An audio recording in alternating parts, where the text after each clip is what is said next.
This meeting is called to order. Good evening, everyone. Welcome to our September Board of Commissioners meeting, work session 9/15/22. We'll have the approval of the agenda. Mayor, I have two items that I noticed were not on the agenda that need to be added. The rules of procedure and the dissemination of information. We were supposed to loop back around to that this work session.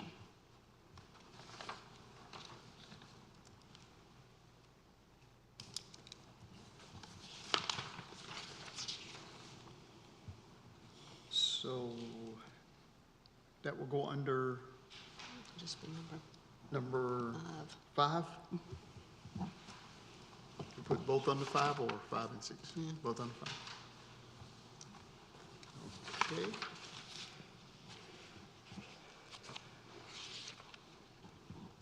We need a motion. I move to approve the agenda as amended. Second. Is there any discussion? Roll vote. Commissioner Harrison? Favor. Clark? Favor? Favor. Favor. Motion passes. Okay.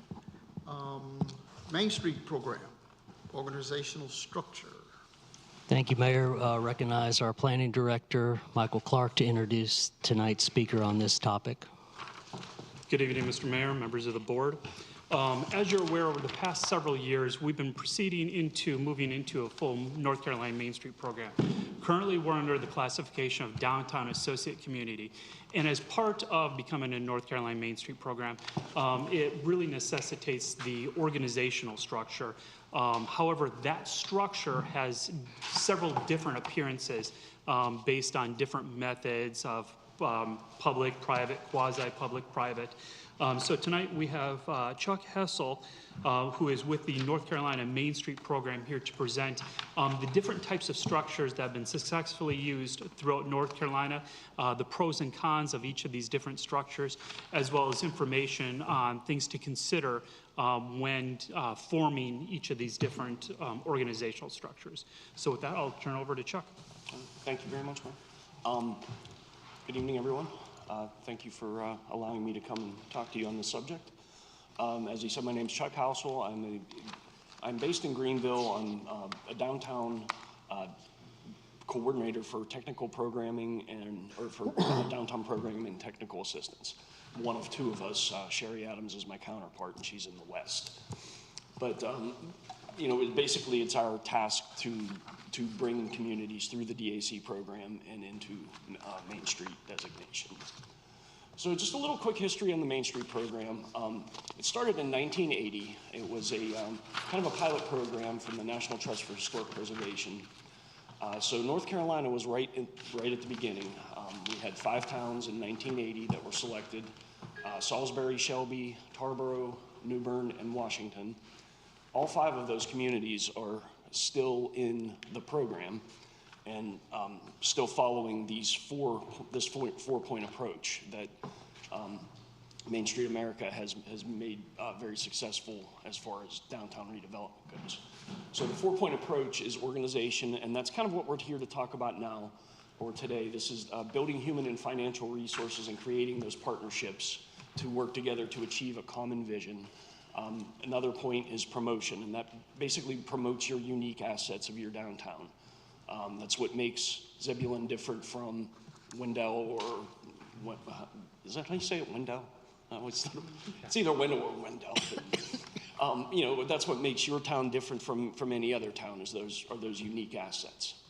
Another point is design. That's your physical structure. That's everything you see, from facades to sidewalks to streets, public space, everything in between. And economic vitality is probably the most important, other than organization, because that's the area where you're going to build on your current assets, and you're going to basically know all of the numbers for the buildings, the square feet, what's available, what's not available, rent per square feet, that kind of thing. So those are all very important. Together, they basically equal economic development. So this is North Carolina, the Main Street program. We're literally from Manio to Murphy. Both of those communities came in 2022. They were part of that six group that was selected. Oh, it just keeps rolling by itself. But they were part of six towns that were selected back in 2020, with Zebulon being one of those. So 3 of them have moved up into Main Street, and a couple of those had a little bit of a head start to begin with. So don't worry too much about that. And we had one of them drop out. The town of Graham dropped out. May I ask a question about this?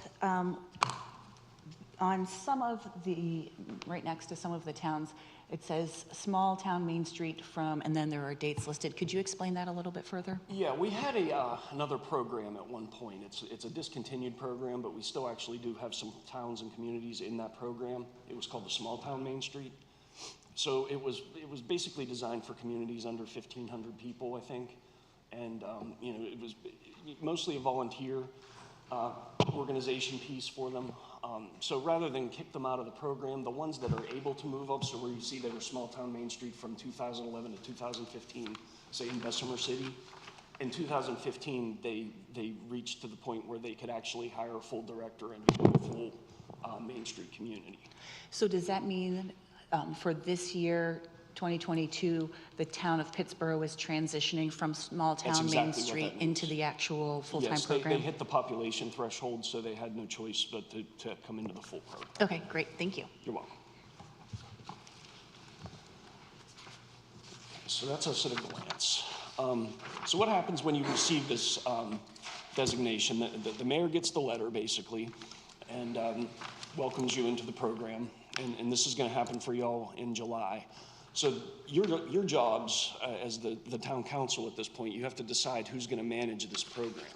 And we'll talk through all 3 models that are acceptable and successful in this program.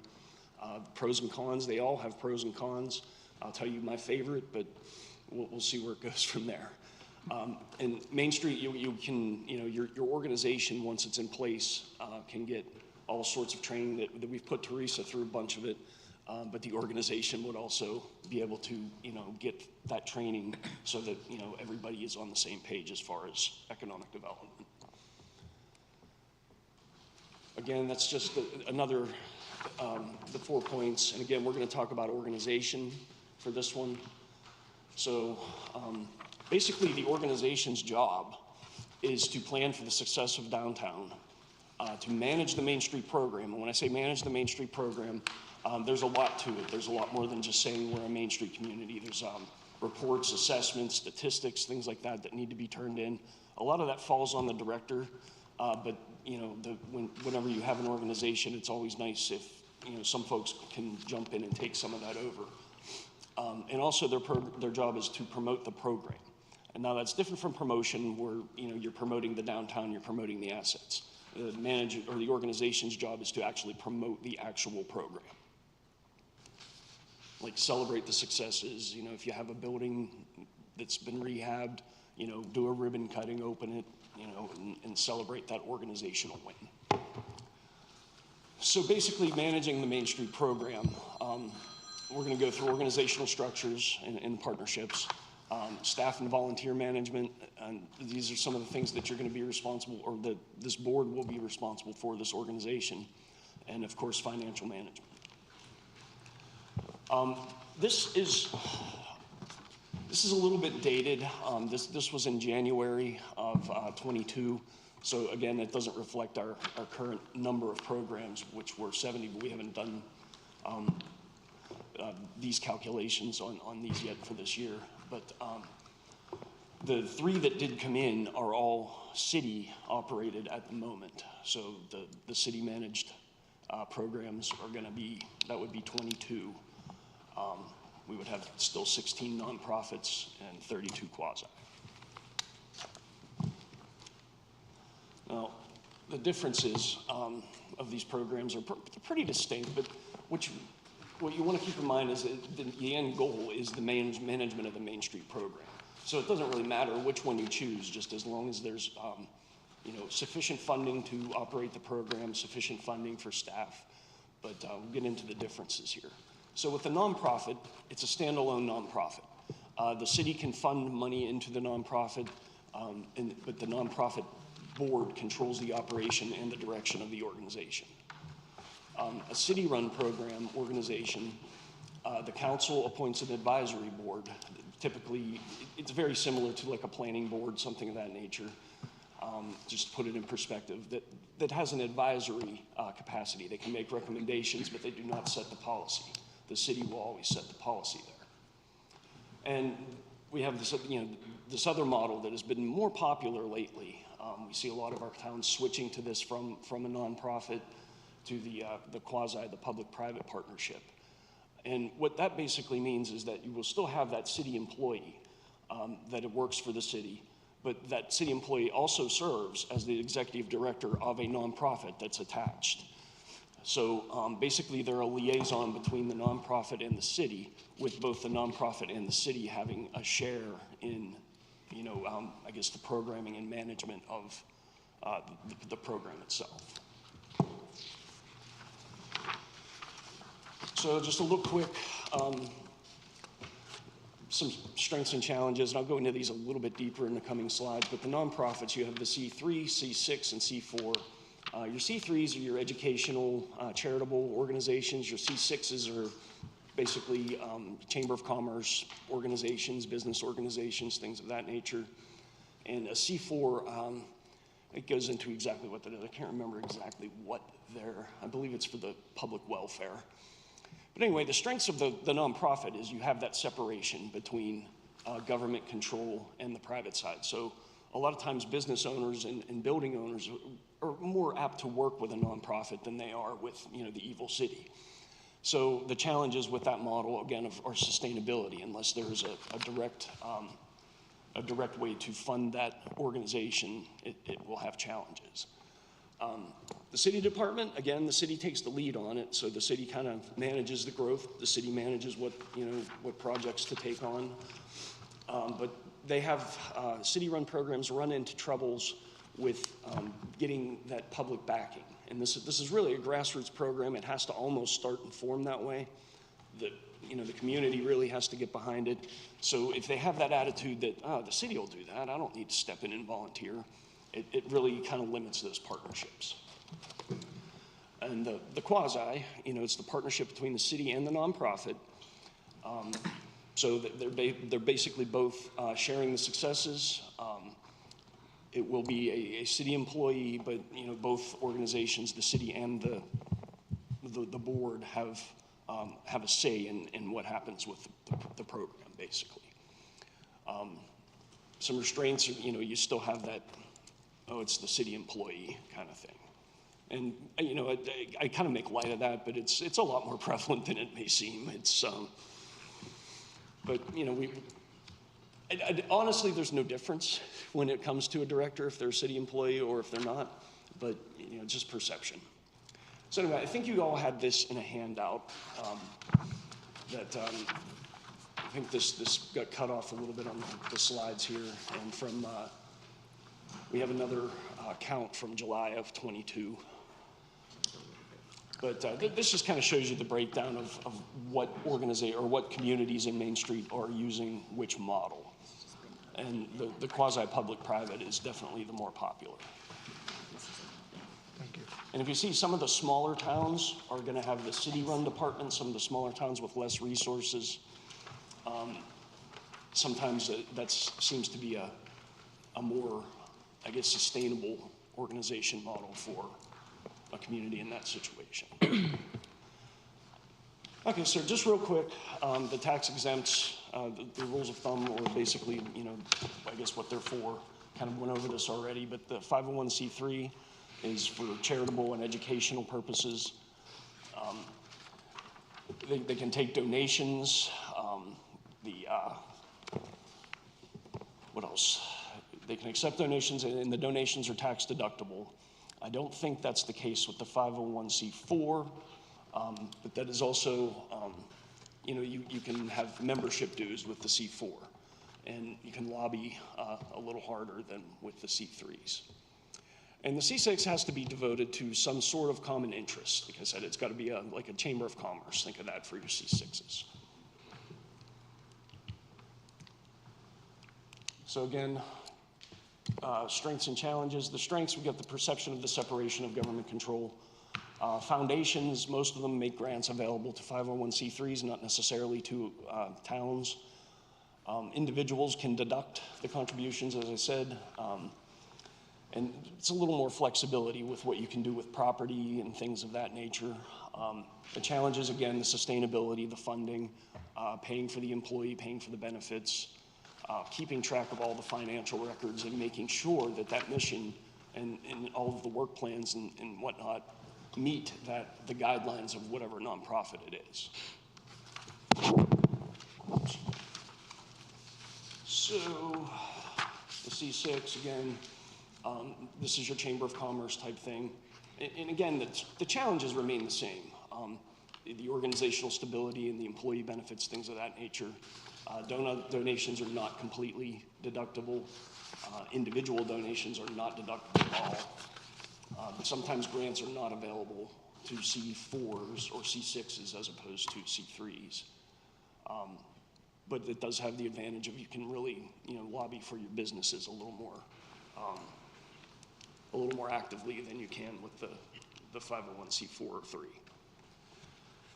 Again, challenges the same for the 501c4. No tax benefit for anyone for this model.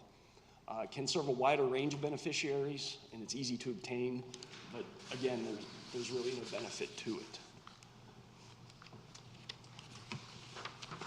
So, okay, one last time, rule of thumb, C3s are charitable, educational, C6 business focus, kind of like your Chamber of Commerce or business association, and then we have civic and welfare focus. I would recommend the C3 to go along with any of the programs.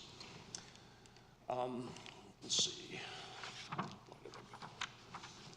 All right, so the strengths of the city program, again, the city basically can control where everything, the direction of where things are going. Hires the director, pays the staff, there's more resources, things like that. You can appoint that advisory board. You can still have some say, I guess more say, since y'all determine the budget, you can determine what projects you want to take on annually and just fund it. The challenges, again, perception, the government will take care of it, the city will do it. Sometimes there's, leadership changes can be an issue. If someone is, elected or comes on that's not in support of the program, or that feels that it's not worth what's happening. Sometimes I've seen a board change and then the whole direction of the organization change, or sometimes the program end.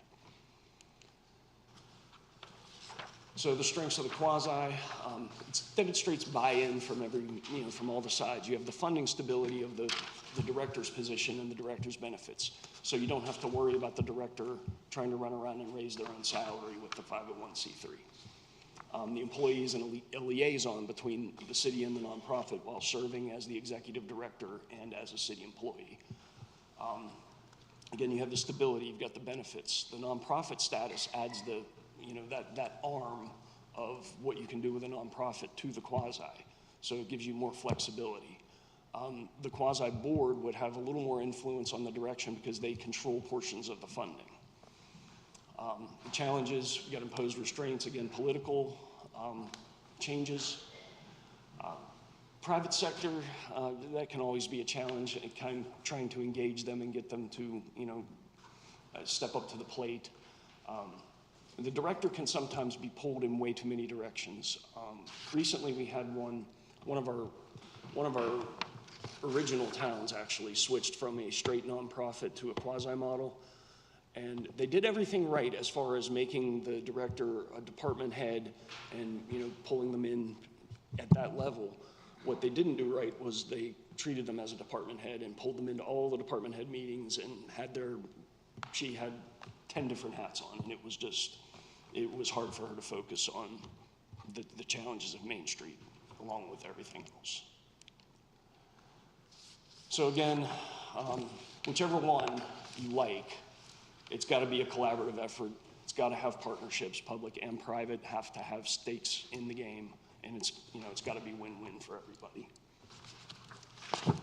So recently, we talked about some of our transitions to the quasi from nonprofit, and here's a list of the communities that have recently made that transition, and the nonprofits that are attached to them. In most cases, they just kept a nonprofit that was already running their program and just basically took the position in-house.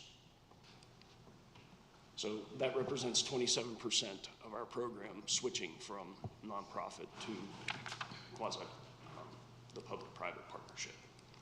And again, why? You know, just the same thing I've been saying with the challenges. The city wanted more control. There's not enough economic vitality activity with the nonprofits a lot of times. Too much emphasis on the special events. A lot of times the focus of the nonprofits will become attracting people to the town, but you forget about the real goal is economic development within the context of historic preservation. So, you know, a lot of times if they get too hung up in the events and things like that, the real work gets kind of pushed off. And again, as far as the nonprofits, you know, just their inability to be competitive. That's to be competitive and stable. That's pretty much why they're going by the wayside. So bracket of the 5,001 to 999 population. So that means today your program would require 40 hours, but it could be broken into 2 different positions. As long as 2 people were doing 20 hours apiece, that would satisfy Main Street's requirements. But once that population, and it sounds like that's going to be pretty soon, once that population hits 10,000, you will need a full-time, 40-hour-a-week director of Main Street in whichever model is chosen. So again, we hope that, you know, downtown director, Main Street director is the position name, not communications director, not anything like that. We don't want them to have the appearance of different hats. Keep in mind that this is your downtown economic development professional. This is not a planner one, for example. No offense to planner ones. Again, it should be a department head or a high-level position, not buried down in some kind of other division just because maybe they needed an employee or it sort of fits. Make it its own thing, its own entity. And obviously provide benefits and things as you would any other city employee. We encourage that an elected city official and an employee serve as non-voting members on the nonprofit board of directors so that there's more of, I guess, the city around the table and able to keep that communication open a little clearer. And, you know, we would love for everyone to work in partnership because that's obviously what this program is based on.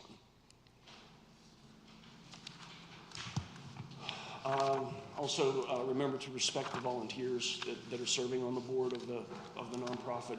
You know, they're giving up their time and effort, and they're not getting paid. And you know, everybody usually goes into an assignment like that with, you know, pretty good heart, pretty good intentions. So make sure they're appreciated.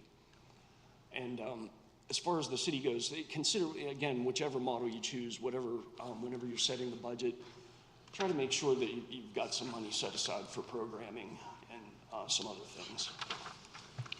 Are you going to be going through some of these other roles or just the quasi? I will explain the differences as we go through them. And the Because- quasi and the nonprofit boards are going to be pretty similar as far as what's expected of them, which would be an extra tax on them, but then that money would go either to fund the nonprofit or fund projects in the downtown. You know, that money would stay to improve their situation. So a lot of times they'll, you want to pay more taxes? No, but a lot of times it's, you get them to, they'll agree to it. And the ranges for those are usually, I believe 9 cents to, I want to say 47 is our highest, and that's really high. Sponsorships, you can go to your local businesses and ask them to be a sponsor of the downtown organization. Earned income, anything you earn off of special events. For example, or number 6 there, the signature fundraising events. I'll use the Mum Fest in New Bern as an example of that. That festival funds that organization for the entire year. What's the name of it? The Mum Fest, go through each one averaged out here in a sec. So is this, the 33% would be of all of the activities as well, for the town, all of the activities as well as the Main Street director Yes. position? So the Yes. town would only be paying a portion of the Main Street director position at some point, but then would we be still responsible for 100% of the benefits? I'm not sure I'm following your question. Because No, the town would be responsible for the employee 100%? 100%. Okay, thank you. You're welcome. Where'd it go? Ran away on me again. Must have a animation turned on.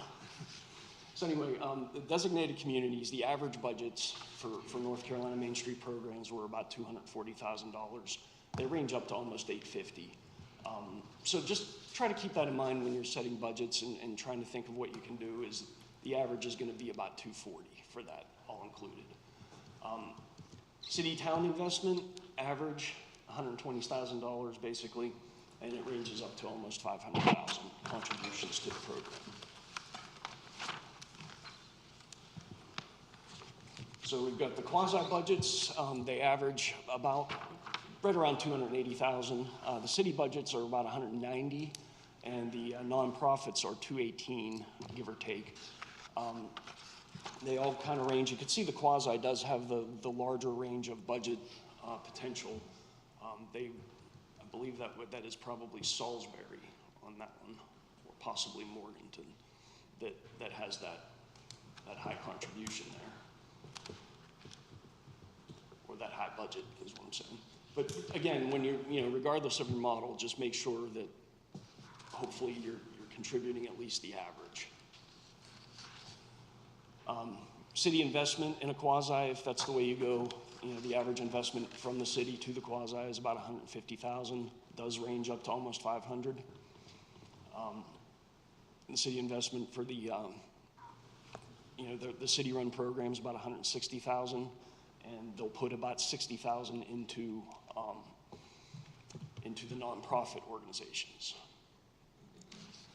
So this is where the quasi kind of differs from some of them, and you'll see in a second.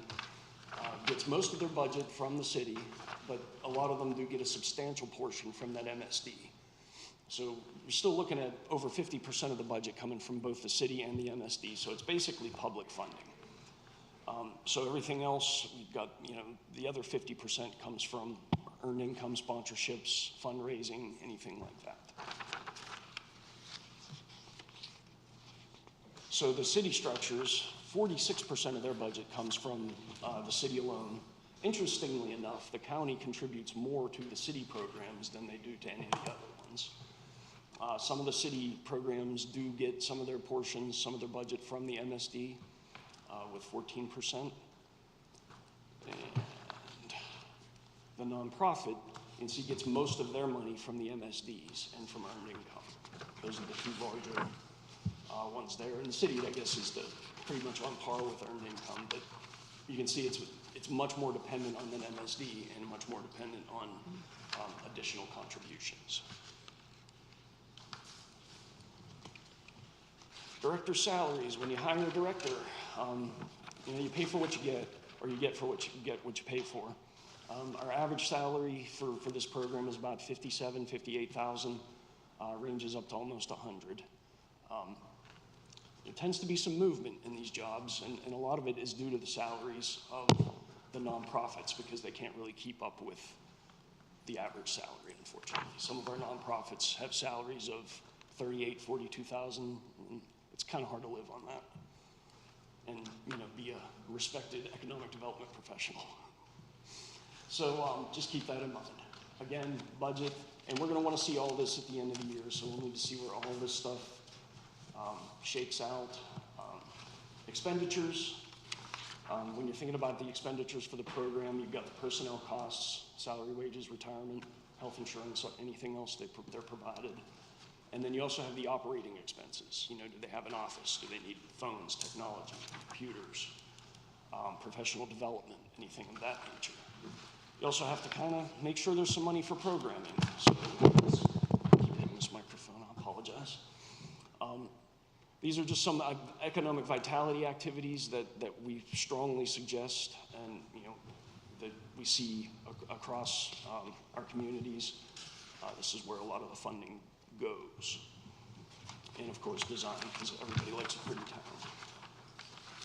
And then also your marketing, which would, you know, include any of your promotional events, anything like that. So just again, if city leadership were to change too, I would recommend bringing either myself or the director in budget to implement the plan, to secure sponsorships as needed, write grants, and annually sit down and plan for what's going to happen this year in downtown. Now, a lot of times, you know, you guys probably have seen a lot of planning documents in the past. My background is in planning. I've put together a lot of 80-page plans that probably know. Committees are there to implement the plan, whether you have a strategy committee or a point committee. They're the ones that are really supposed to be rolling up their sleeves and doing the work. The director cannot do it all themselves. And again, you kind of, to build that leadership, you know, we recommend you bring someone in, give them a small task. If they do that task, okay, then maybe they move up to a different level. If they do that, well, this is really in any program model. You've got to be the economic development professional downtown. If somebody comes into your office and needs to know what building they can put a restaurant in or where a retail service or retail space is available, that director should know that immediately. Anything that happens downtown, that director should be included in. They should be the most knowledgeable person in the community on that thing, anything downtown. Again, they serve as a liaison and the basically de facto executive director of the nonprofit, and you know, they bring resources and training to the nonprofit to help them further understand the program. Another tricky part is helping that as far as the director's concerned, the board is a working board. There's some quick questions. I'm not going to read all those off. I do want to leave you with this, though. This was our statistical data that we collected this past year. Over $426 million just in our 70, or was 67 at this point, just in our 67 communities across the state. 1,800 jobs created, almost 300 businesses, a little over 300 facades, you know, improved and rehabbed, almost 300 buildings rehabbed. And the one that really gets me is the 88,000 volunteer hours, valued at over $2 million. And since 1980, we're talking, you know, $4.4 billion investment in our programs in our cities that have been in this program across the state. And I'll just leave those numbers up there and not read them off. If anyone has any other questions, or any questions, please let me know. Because through the process of identifying those local assets that I talked about at the beginning, this is what the group that was putting together the plan to kind of get started, jump started in the DAC program. These are the things that they felt that we should focus on in Zebulon, that were the best chances to succeed. Thank you.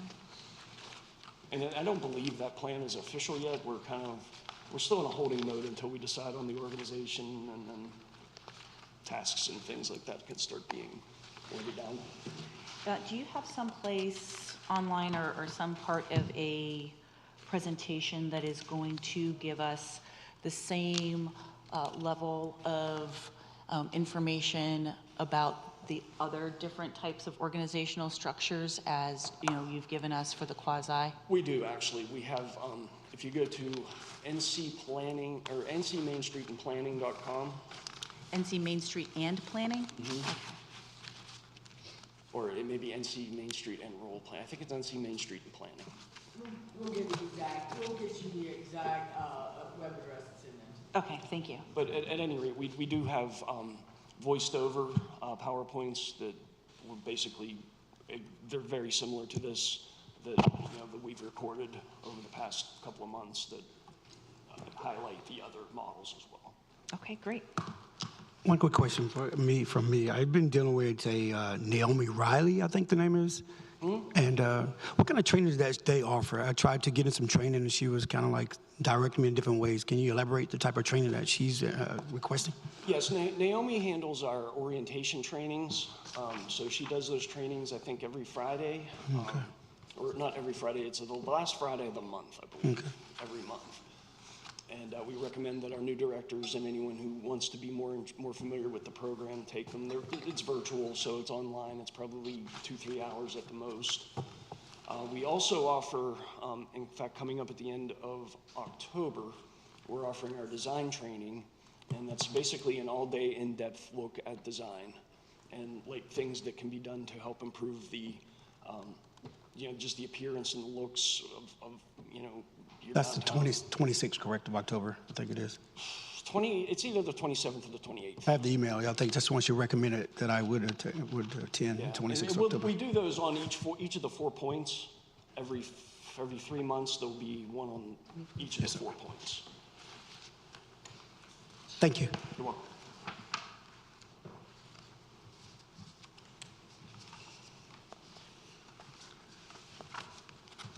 And if you ever have any questions or would like me to come and talk again to you guys, I'm close. I'm an hour away in Greenville, so it's a real easy commute for it. All right. Thank you. Not like some of the towns I got to drive 6 hours to. And most of The first of the questions, I should say, is which of the organizational structures were you the most interested in? And what about that what made you interested in that? And what more would you like to learn about that particular structure? And we'll start with Commissioner Harrison. Well, right now, of course, I'm looking more at the quasi. However, I would need to look at all of the different structures and get a little bit more detail on all of them before I'm able to answer that question. Okay, and I told you I was going to tell you my favorite. Okay. I think that we know. I mean, isn't that what you just presented on? Oh, no, No? not really. My favorite is actually the standalone nonprofit, as long as there is a reasonable, sizable MSD to go with it. Because that, like I said, while they're still a partnership with the city, it takes the things that they're doing out of the city's hands, Yeah. basically. Excellent. That's good to know. That's Thank good you. enough. Thank you. Thank you. So I'm sorry, that didn't answer your question. Commissioner Clark? I like the idea of the quasi too, but I also with the nonprofit. But it's really difficult sometimes with nonprofits to get the support you need and the financial information and all. Miles? For me, I think I would love to have information on all the different ones, a little bit more information, so I can make an informed decision.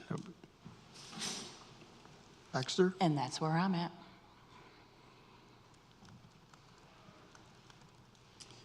Okay. The second question, and kind of ties into, is of those models, is there any that you like the least? Commissioner Harris? There is not one that I like the least. The city town one, with the information that I have right now, would be my least favorite.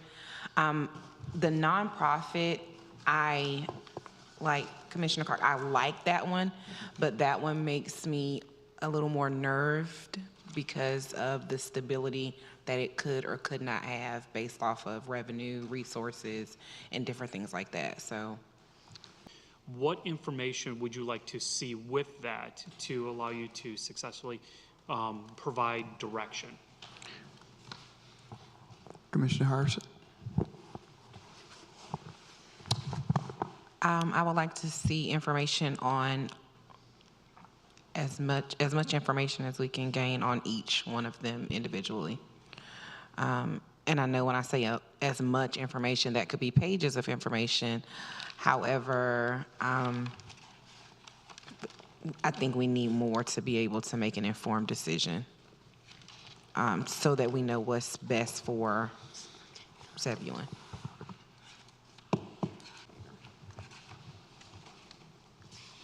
You can move on. Commissioner Miles? There again, for me, it's just more of a breakdown, kind of like we did tonight with the quasi. We had a little bit more of that, a breakdown like that. And like I said, I've been working with Ms. Raleigh for a little bit, back and forth via phone and email, and she was kind of guiding me a little bit, giving me a little bit of bits and pieces, but I would like that a little bit more in depth on other programs. Okay. Commissioner Baxter? Well, I'm definitely going to be doing some more investigation on that website that's going to be disseminated to us. You have it? It's, Yep, there you go. it is www.ncmainstreetandplanning.com. So that's going to bring you up to this page right here. So you will hit training resources. Go to the organization tab. I'm already on there, so it's not going to change it. But then we have the organization pieces. Any of our recommendations, or we have all board development, training, budgets, anything on the communication, anything on hiring the Main Street Director. And as you scroll down a little bit further, you get to the videos. This one's the city program, nonprofit program, and the quasi that we just watched. So, Mr. Clark, I think that once I'm done kind of poking around and learning as much as I can from that website, I'll be in a much better place to like send you what I think staff needs to bring back before us. So is there a time frame that would be best for you for me to try and get back to? I mean, I'm assuming that Commissioner Miles and probably Commissioner Harrison are also going to poke around on the website a little bit. Obviously, the sooner the better.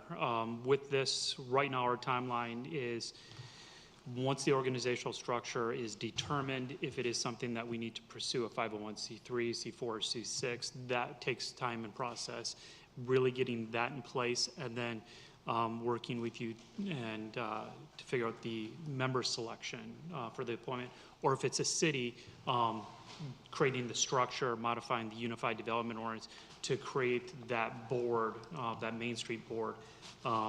So that'll take text amendments. The goal is to have everything in place and those individuals populating that board well in enough time before next July when we can officially roll into that program. Okay, all right. Because this is a prerequisite before we can move forward to the next step. And Okay. it's the last prerequisite. I'm going to put a finer point on it. In order to be in a position for us to become a full member by July, this has to be included in the budget. And we are going to start pulling together budget documents next month. So if you can provide feedback to Michael, what your preferences are, or what additional information that you need by the end of this month, that would be timely. Thank you.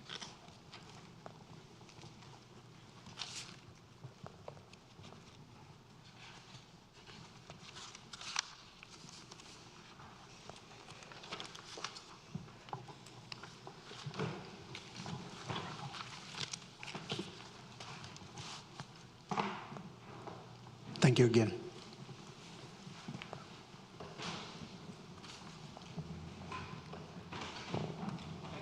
Thank you. Thank you.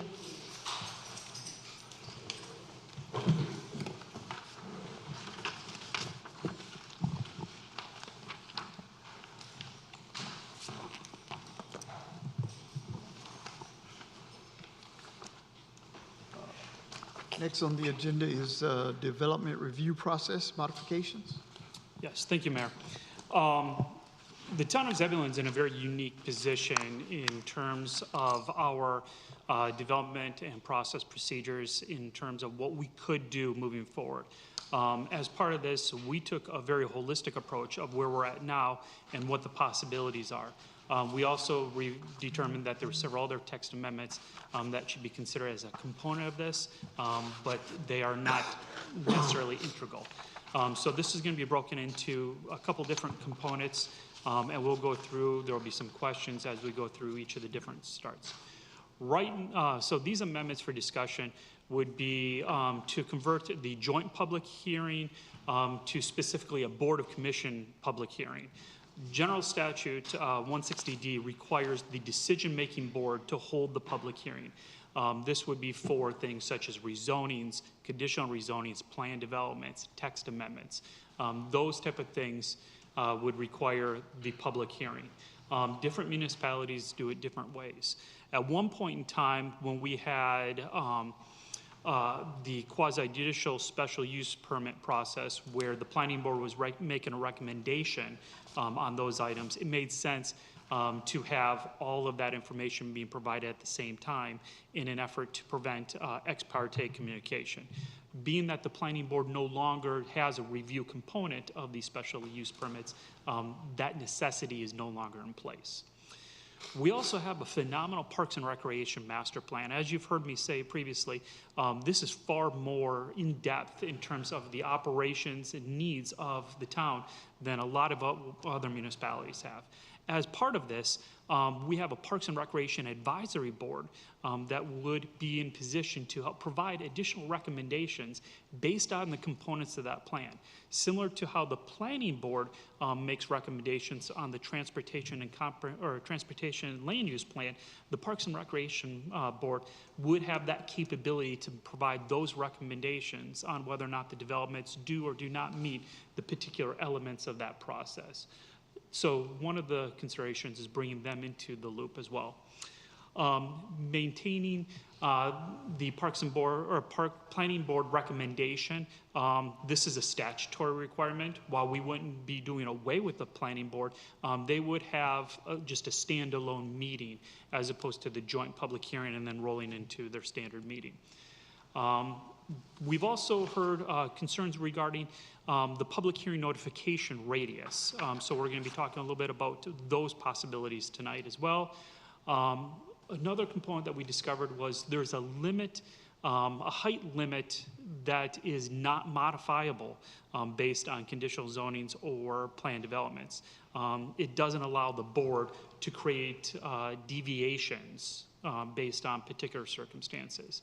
Finally, we do have a Board of Adjustment. However, right now we do not have any ETJ representation. So there's questions on what should we do about this group moving forward.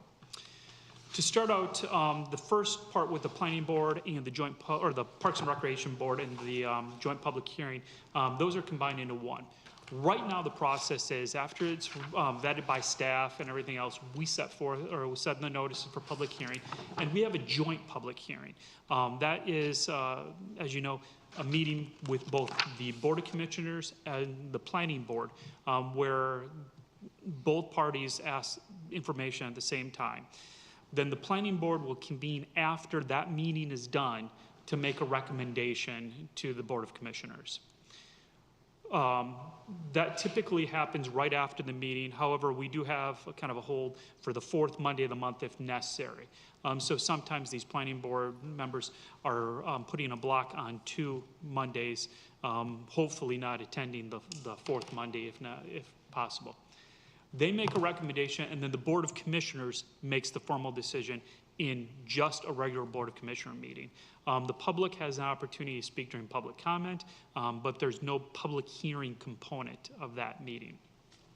What we're proposing is new items that would have to go either a conditional zoning or a plan development would go through the Board of Commissioners for introduction. This will be a situation where staff will provide the introduction. The applicant would be present to provide any questions. It's also an opportunity that if there's a lot of public interest, they'll be able to make comment during the public comment period at the beginning of the meeting. The Board of Commissioners would then refer the matter to the Planning Board. The Planning Board would review the item. Once again, the Planning Board has the ability to take public comment at the beginning of the meeting regarding those agenda items.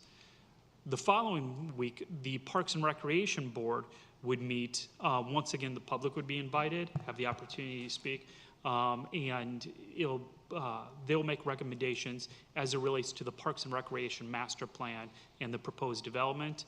Those recommendations would then go to the Board of Commissioners, and then the Board of Commissioners would hold the public hearing at that their following meeting, and have the opportunity, if there's enough information provided, to make a recommendation. Some of the things that you want to consider with this proposed tax amendment is it doubles the opportunities for public engagement. This creates 4 opportunities for public comment, either as just general a public comment period or the actual formal public hearing, which is a statutory requirement. It creates an additional recommendation from the Parks and Recreation Advisory Board. This group has been working with Sheila, and they've been very integral with the creation of the Parks and Recreation Master Plan. And in terms of these new developments, it really helps to have that group provide these recommendations to make sure that we're achieving those recreational goals and that they're being actually put in place by the developers as opposed to having to go through funding through the town. It also increases transparency of the development process. With these additional opportunities for the public to directly engage either appointed or elected officials, it really opens the door for conversations. All of these processes are legislative, so there is no ex parte communication limitations on these items. It also helps to implement that new Parks and Recreation Master Plan. The biggest and kind of most important thing from a development perspective is it maintains the current timeline. We would be looking for your regular meeting to remain on the first Monday of the month, and then instead of the joint public hearing, the Planning Board would just meet the second Monday of the month. The Parks and Recreation Board currently meets the third Monday of the month, and that allows for those 3 meetings to take place, the 2 advisory boards to make a recommendation, and then go to the meeting, your next regular meeting, the first Monday of the month. Now, the questions to consider here is, do you want to include the Parks and Recreation Advisory Board in the development process? And this is the first of many questions I'm asked tonight. We'll start with Commissioner Clark. Yes, I think they have a lot to offer us and to make sure that they're putting enough green space and play equipment and what's needed in the subdivisions. Commissioner Miles. For me, the Park and Rec Director, if I could hear a little bit from her thoughts on the process. I mean, she is the expert on that, and she's in the house if we could hear but her thoughts on it, that would be greatly appreciated.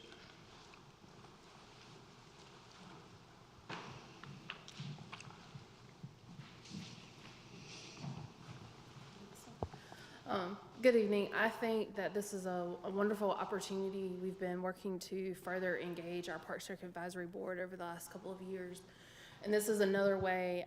This current board has a lot of interest in the development of Zebulon and how it impacts the overall life and the quality of life of our residents. And so I think that it's a very natural fit that they be included. There are things that some of these special development projects, they have an impact on how our master plan can be implemented. And so because they were so integral into the development of the master plan, it makes a lot of great sense for them to be a part of this process. And I think it helps us to create a more unified decision-making process as well. Thank you. Mm-hmm. Commissioner Baxter. So I have a question. Excuse me. Anyone have any more questions for Sheila? Okay. Commissioner Baxter. So what would the structure look like? Would you, just like the planning board, have a chair that would then present? What do you mean by a chair that presents? How are we going to get the the Parks and Rec Advisory Board's recommendation? Are you just gonna write something and give it to us? Is that how it's gonna work? I would say that it would work very much similar to how the planning board presents a recommendation. So currently, the Parks and Rec Advisory Board, they follow agenda very similar to yours. They follow basic board operating procedures where they make motions on policy recommendations or action recommendations. They don't set policy, but they make recommendations. And so we would follow a similar process to what we've done in the past. So what you would see in this scenario is the presentation like has been made in the joint public hearing setting. That presentation would be made, or a presentation would be made to the Parks and Rec Advisory Board as it pertains to them. And then based on what they review, they will come out with a recommendation very similar to how the planning board has come out with a recommendation that will be presented for the board for consideration. So there's going to be 3 presentations then, one to the board, then one to the planning board, and then one to the Parks and Rec Advisory Board, at which each step along the way, folks can ask the questions that they need to ask? Yes, Okay, all right, thank you. absolutely. Commissioner Harrison? I think. Oh, would you- So I think that I would like to include the Parks and Rec Advisory Board in the process. okay. Commissioner Harrison? Yes.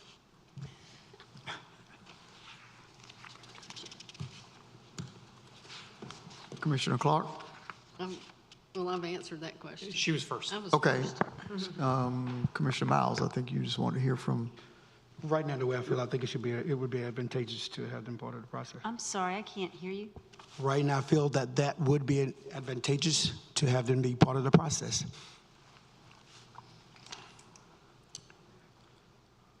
do you have your answers? Yeah, I have a couple more questions regarding this okay. particular element. The second question is, should the recommendations be taken into consideration before the public hearing? Specifically, should we split and not have a joint public hearing, but have the public hearing before the Board of Commissioners only, and having the planning board make the recommendation separately? Commissioner Baxter? Okay, so explain to me how that's going to, if we go to the proposed changes, Yes. how is that going to be different amongst the two? Right now, is there a laser on here? Awesome. Right now, the joint public hearing is before the planning board and the Board of Commissioners. Thank you. The new process is the blue will be just a regular public meeting. Public will have the opportunity to make comment during public comment. The Board of Commissioners would then refer the matter to the next boards. The planning board, similar to how the planning board operates now, there'd be a presentation, and then they would ask questions of the applicant directly, ask questions of staff, and then make a recommendation. Really focusing on the components of, does this meet the comprehensive land use plan? Does this meet the transportation plan? And is this in compliance with our unified development ordinance? That's really how the planning board is intended to structure and operate, is reviewing on those 3 documents. Correct. Similar with the Parks and Recreation Board, they'll review it based on the Parks and Recreation Master Plan, and these 2 organizations, their recommendation would be included in the final staff report. That final staff report would be to have the public hearing, the formal public hearing, similar to how we have the special use hearings, or the annexation hearing that we just had, where there'd be hearing at the beginning of the meeting, and they would be taken up for consideration later that same meeting, where it can be decided upon or tabled to a further meeting. Did that answer your question? Okay, so the recommendations would come to us at the public hearing and not in a package beforehand? We would be given a presentation about the recommendations at that public hearing? They would be included in the staff report because there's enough leeway time in most situations between the Parks and Recreation Advisory Board, because there's a 2-week gap in here, so we can have the recommendations included in your staff report. Yeah, I would like to have that ahead of time, the recommendations. It would be with your, it would be with our agenda, correct? That's correct. Yeah.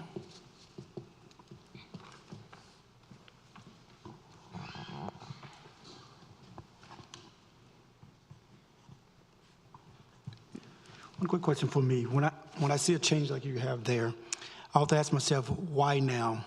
We've done it in a way before, what is that reason that you as a director, planning director, sees that like right now that we need to change that and implement those changes? What is it, as a subject matter expert in planning, why now?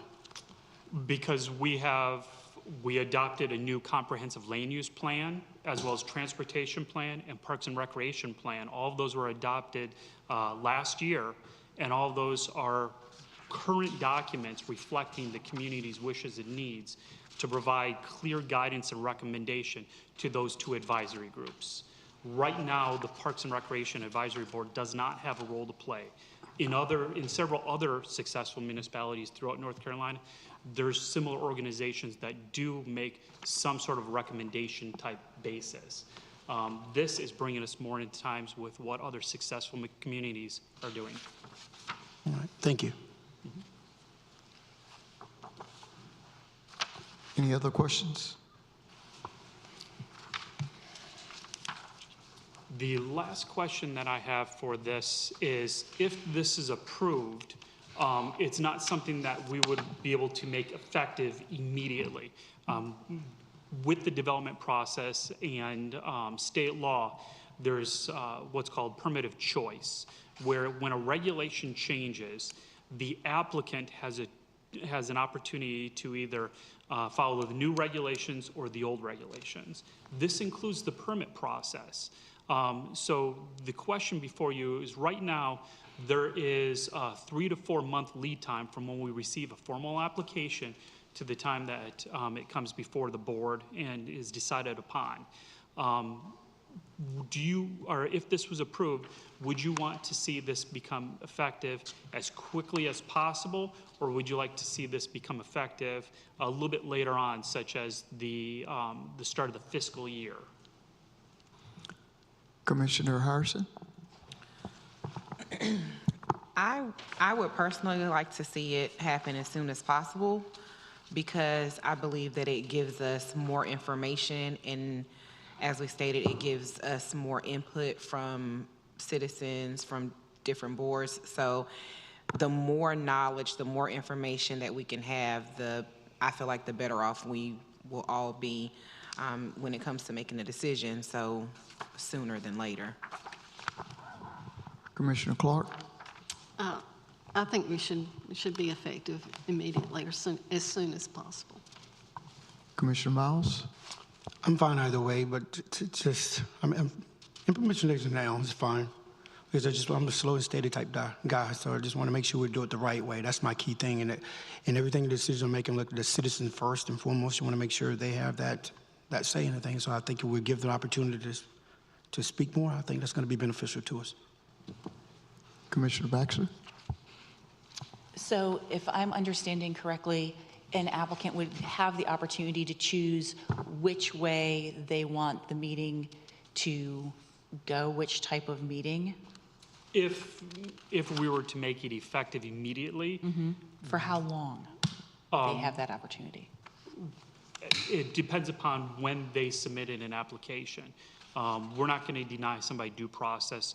So part of it is it's kind of an all or nothing, where if one is, let's say one wants to go through the old process, one wants to go through the new process, we're not going to have parallel processes at the same time in terms of operational structure. So once the application is submitted, that's the deadline for when that process is essentially locked in. So let's say if this was approved, let's say tonight, everything that's submitted applications up through this evening would go through the old process. If it was other regulation changes that we're going to talk about later, they would have the opportunity for those regulation changes to either follow the new regulations or the old ones. Tomorrow, any new applications would have to go through that new process. Okay. But you're still going to have a 3 to 4 month delay because it has to be vetted through staff and technical review committee and those type of things, public hearing notification requirements. So like I said, there's a process that has to occur even before it comes before the board.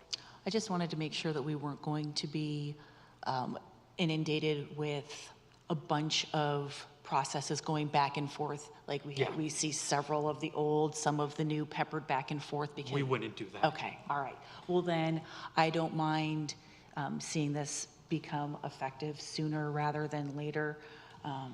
Certainly, I know that you're going to be collecting feedback from Commissioner Laux as well, and so taking that into consideration as well. So is this kind of like the process 160A, kind of like, talks about it, where the commissioners are informed first, and then you kind of have the other people in kind of statutes come along at that stage like that? Yeah, The in new proposed- 160D, yes. Okay. Where that's why it's introduced to the Board of Commissioners first. We were effectively doing the exact same thing as part of the joint public hearing. So the items are introduced to the Board of Commissioners in the proposed concept, then goes to the Planning Board, then the Parks and Recreation Board, and then finally to the for a public hearing and decision before the Board of Commissioners. Commissioner Miles, did we answer it doesn't look like we answered your question. You did, but it's just, I was doing some research, and 168 kind of gives some steps. I don't know if you're aware of that, kind of like it's a process, 160, where they kind of like the commissioners are informed first about a process, and then they kind of break it down, cipher through. It might be something. Do you know what section? Because the majority of 160A was repealed when 160D took effect. Okay. Thank you.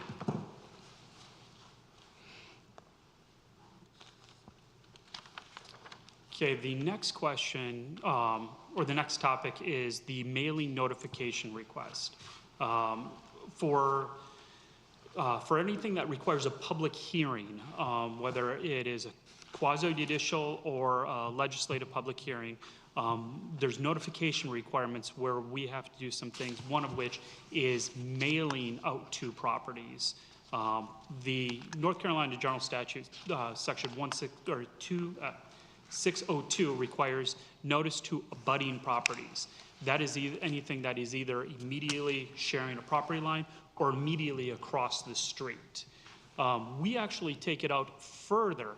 While our ordinance references 160D, our internal policy is to send it out to everybody within 150 feet of the subject, or the outer boundaries of the subject development. So whether it's a single parcel or multiple parcels, that measurement extends up from the outermost property lines of that particular development. There's been some concern regarding that 150 feet might not be far enough out. Things to consider with this discussion are other notification requirements. Statutorily required to put signs on the property, as well as post in the newspaper of general circulation twice before the hearing, once 21 to 10 days, and the second one 10 to 0 days. The way we have it structured with Wake Weekly, it's back-to-back Fridays, so that works out. We also started emailing a newsletter giving folks heads up about public hearings. This was in response to an upcoming legislative case for the southern tract of the GSK parcel. There's folks that weren't within these radiuses, and they were asking, well, okay, is there a way that I can be notified? So we created this email newsletter. We also have a section on the planning website that lists all the public hearing information. Finally, we do put it as pending board decision on the interactive development map. So in terms of what does these different radiuses that are considered, what do they look like and who do they cover? If we went with just straight 160D, this is a hypothetical situation. If we had a public hearing where we had to do the radius around town hall, This is what the abutting properties would look like. It's 11 properties. I picked this as an example because this is characteristic of what we're going to see for some of these large developments, where it might be adjacent to a single neighborhood, but have several large undeveloped tracts on the other side. So this creates a fairly good, consistent standard.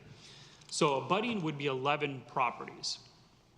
When we extend that out to 150 foot, it increases it to 14 properties. You can see it picked up the corners of the intersections, as well as the parcel that is the auto parts store. When we extend it out to 300 feet, we start picking up some of those other parcels that are behind those.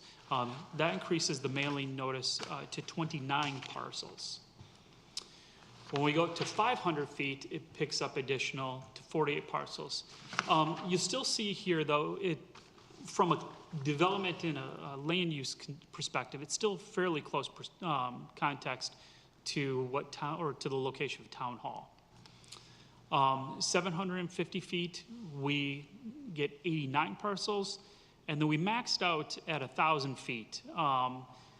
We really couldn't find many municipalities, none within Wake County, that have substantially large mailing radiuses, even close to 1,000 feet.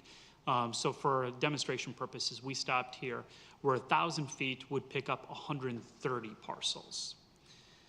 The questions that are related, or questions related to this is, what distance do you feel is reasonable for a mailing notice? May I ask a question first? Commissioner Baxter? All right, so when you talk about the other considerations, you say that there's an email newsletter. I feel like that's tricky. How do you make sure that you have everyone's email that might be interested in any kind of public hearing? Whenever somebody calls and asks about a particular site, if something's going on with that site, if it is something that might be coming up for public hearing, we inform them that they can actually register on the front page of the planning website for that newsletter. That connects into public input, and then it's a listserv type format where we put it in, type up the public hearing notification, and then that goes out to everybody that signed up on that listserv. And so there's a new listserv for every public hearing? No. No. So if I were to sign up this evening, I would, from now until forever, get email notifications for public hearings? Until you click unsubscribe. Until I click unsubscribe? That's correct. Okay. All right. So is there any kind of initiative to encourage people to sign up for this? When we first put out, we posted on our social media pages. We were mentioning pretty consistently to almost everybody we talked to. We're going to be going through another push through social media, as well as word of mouth communication, to encourage folks to sign up. And like I said, it's the front and first thing that you see on our planning page. The plan page, and it says sign up here for our newsletter. Okay.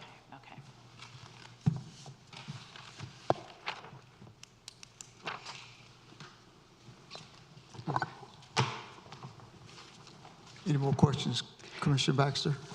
No, thank you. Commissioner Miles? I'm in that same section, other consideration. One of the things that I'm hearing from a lot of citizens is the signs that we currently have on properties pretty much look like they don't stand out enough, where it's kind of like really saying, okay, it's something, a joint public hearing going, it kind of looks like another, like a yard sale sign or something that nature. Have we looked into kind of like adjusting that sign where it has what I call that pop, I guess, because currently they're just black and white with a barcode on it. And the average citizen riding by, most of the time they say they don't take a second look. Mm-hmm. That's even down to like the current, the annexation that we're dealing with now. Those citizens live in that area. It's just like another sign stuck out there. Have we kind of thought anything on that? It's something that we're always willing to take suggestions on. The signs that we have right now are actually in response to concerns about also not informing for non-public hearing situations. They were created as an informational component. Signage is a statutory requirement, and we will be reviewing our signs once the new brand comes in and making sure that we have the correct logo and branding process and everything else on that.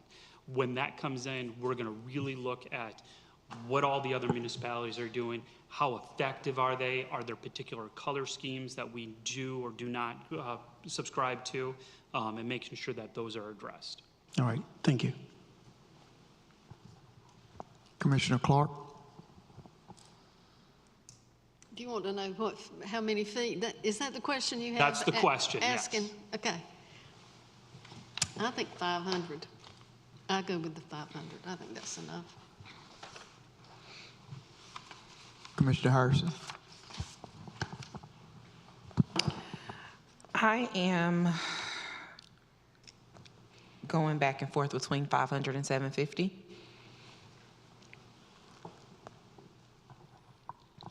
So would that be 625? Yes. Mayor, let me clarify the board. The reason we're asking these pointed questions is we want to put together a text amendment to bring back to the board for them to vote on. And if we can get some certainty on things, then we're going to include it. If it's just, I'm just not sure, then we'll probably leave it off, depending upon how unsure the commissioners are. So I just wanted to give some context about why we are asking such pointed questions. Thank you. Commissioner Baxter?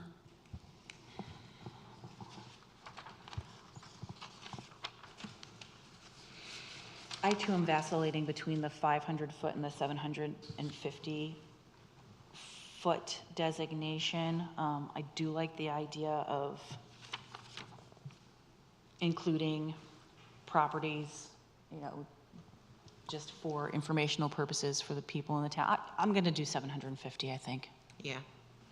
Yeah. Commissioner Miles? I'm at the 750. An informed citizen is good, and more going to have knowledge base. 750 is where I'm at.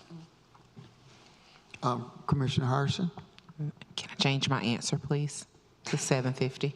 Yes, you Thank you. Thank you. Thank you. Okay, the next question is the 750-foot radius. Is this something that you could think, or that you believe that would be able to be applied consistently throughout the municipality? And being that's a larger radius, I think that's an easy answer of yes. The final question is, with these notification distances, there has to be some sort of rational nexus or reason behind them. So what is your reason behind 500 or 750? Commissioner Harrison? My reasoning behind 750 is because the more information for the citizens who have a vested interest in the area, in that particular area. Commissioner Clark?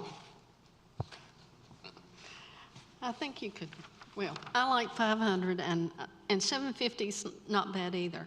But I'm just thinking there's so many that, I mean, you say you want all the people to be to know things, but I'm not sure you're gonna, I don't think that's gonna make much difference. So that's. Commissioner Miles? For me, there again, more citizens will be informed. And kind of, I think now, like I said, knocking on doors and listening to them, a lot of time they're literally, like I said, that over that 150 radius, and they're like, okay, I didn't know. So now I think that 750 will be more informed citizens. Commissioner Baxter? I certainly think that informed decisions are the best decisions, and I respect the feedback that we get from the community, and so I feel comfortable letting people know and letting them make the decision whether or not they want to attend the public hearing and voice their concerns. Okay, the last question associated with this is currently our process requires the applicant to provide addressed envelopes along with stamps. Right now, we pay that, or we pass that mailing cost directly onto the applicant. Should we continue to do that, or is this something that you'd want the town to pick up, being that we're extending that radius out from 150 to potentially 750 feet? Commissioner Harrison? Oh. I think that the owners should be responsible for that. Commissioner Clark? I think the applicant continued that way. Commissioner Miles? Citizens well. Commissioner Baxter? So let me just put this out there. What if the applicant in some way is like a homeowner? Because that could happen, right? Mm-hmm. And so then we're putting the burden of a 750-foot mailing radius on a homeowner? I have to think about that a little bit more, because I think that that's an unfair burden. I mean, it's one thing if it's a developer. I hadn't thought of I like the way you put that. that, too. That's true. Yeah, I was thinking developer. Sorry. Just one at a time. I'm thinking, yeah. Commissioner Baxter? So I honestly, I'd like to think about that a little bit more, because my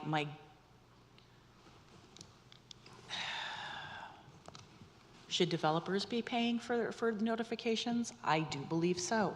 However, do I want individuals to have to pay, to carry that burden? I really don't. I think that that's unfair, and that's, we are already going to be, there's going to be permitting costs, there's going to be so many other associated fees to then have to pay, whatever the mailing rate is, plus the cost of envelopes. Commissioner Harrison? I like that, and I agree with, not wanting to put that burden on a homeowner. However, in order for us to have consistency across the board, I guess I would have to say if a homeowner did become an applicant, they would have to do their research to ensure that it's something that's affordable for them to do all of that, because we don't want to get a huge developer that comes in and can, afford it like it's nothing, versus our homeowner. So it is a sticky situation, but we have to be consistent across the board. So maybe that means that we go back. Commissioner Clark? I don't have anything else to say. We've discussed it, and it went with, I still think, I don't think the town should have to pay for all of that. And to provide a bit of context, if I may. I really think that it would be inconsistent for us to have two requirements. If you're a homeowner, it's one thing, and if you're a developer, it's another. I don't feel like there's that much as far as inconsistency. I still have to think about this one. Commissioner Harrison? I guess in this situation, I get everything that Commissioner Baxter is saying, but in the event that it is a homeowner, but the homeowner is, I still think that the applicant should pay for it. Yeah. Commissioner Miles? I have one question, Mike, for this. Okay, like the last annexation that we were currently working on, there was a developer and then there was a homeowner. Who paid for that? How was that covered, that cost, when you kind of run that collaboration like that for the mail out? Who was that? Who covered that?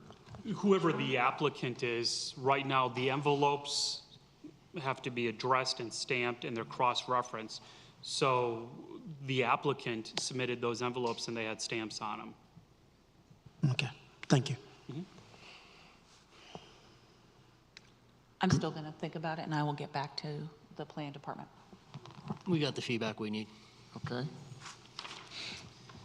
Okay, the next of the text amendments is, right now, there's a regulation that does not allow for a deviation from a height maximum And it specifically indicates that it cannot be modified through conditional zoning or plan development.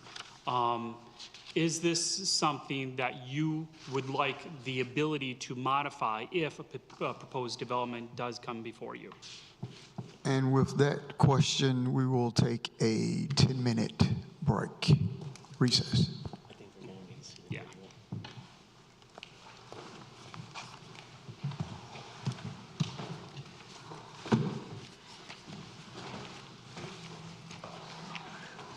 It's the height.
Reconvene.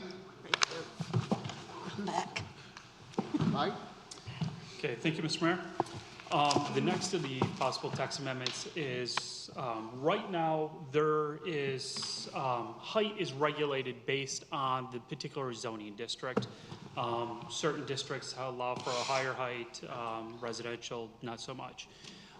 We do have a regulation that is intended to make sure that it's still preserving the health, safety, welfare of adjacent properties, specifically when there's a multifamily residential development going in adjacent to a single-family residential neighborhood. It does require that if there's 100 foot or less, that it's limited to 18 feet. The regulation isn't so much in question, but there is a restriction on this particular regulation that indicates that even if it comes in as a conditional zoning or a planned development, that the Board of Commissioners cannot deviate from that particular regulation. The question before you in this context is this something that you would like to be able to take in consideration to potentially allow for taller buildings?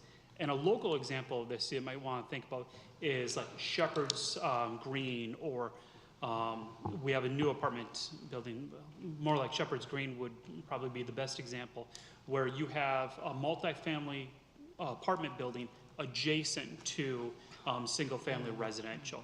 Under the existing footprint of where they're at right now, technically they would not have been able to be constructed under the new Unified Development Ordinance in that context, and the board would not have been able to grant height deviations. Is that something that you would like to see the amendment to give you that option based on that particular development? Commissioner Harrison? I'm sorry? She's got to think. Yes. Commissioner Clark? Yes. Commissioner Miles? If you could replay that example you gave again. Okay. This is the graphic that's included with that particular example.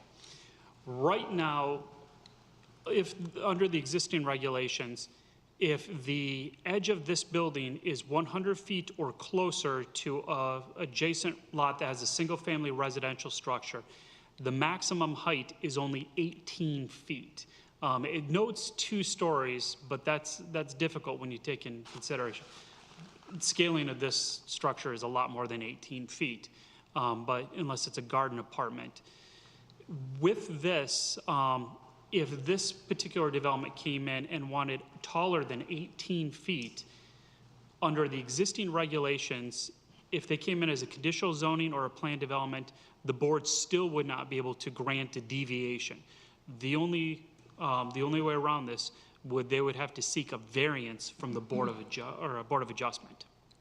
So the building on the right, that example would be Shepherd's Green. This would be Shepherd's Green. This would be the adjacent residential homes. That's fronting Shepherd School Road.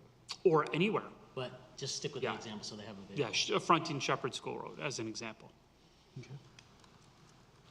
And the proposed amendment would allow for the Board of Commissioners to have the ability to possibly increase this on a case-by-case situation for a conditional zoning or a planned development.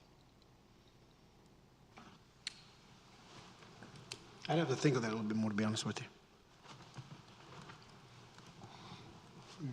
Commissioner Baxter? And so I'm assuming that it would be, the board would be deciding if the conditional rezoning, the planned development, if whatever is coming before us is consistent with the neighborhood, with the aesthetic, like what would be our burden? What would we be looking at? What would be our responsibilities to have to tease through before making that decision? Yeah, those would be the standards in section 2.2, whether it's conditional zoning or planned development, one of those standards is it harmonious with the adjacent land uses and activities? There's a lot of discretion that could be determined. As of right now, there is zero discretion because it's not even an option for you to take this into consideration. As long as we are given discretion, so that we are making the decision, is it appropriate?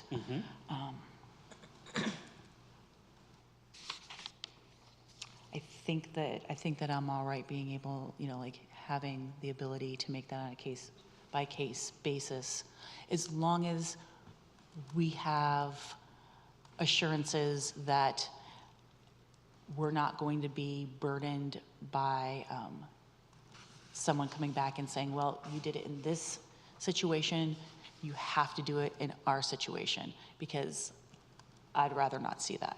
That's correct. Okay, all right, fantastic, thank you.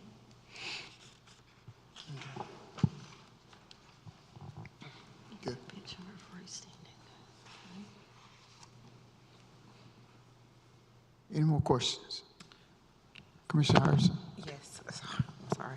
So in these type of situations, how often, on average, would something like this, or does this come about?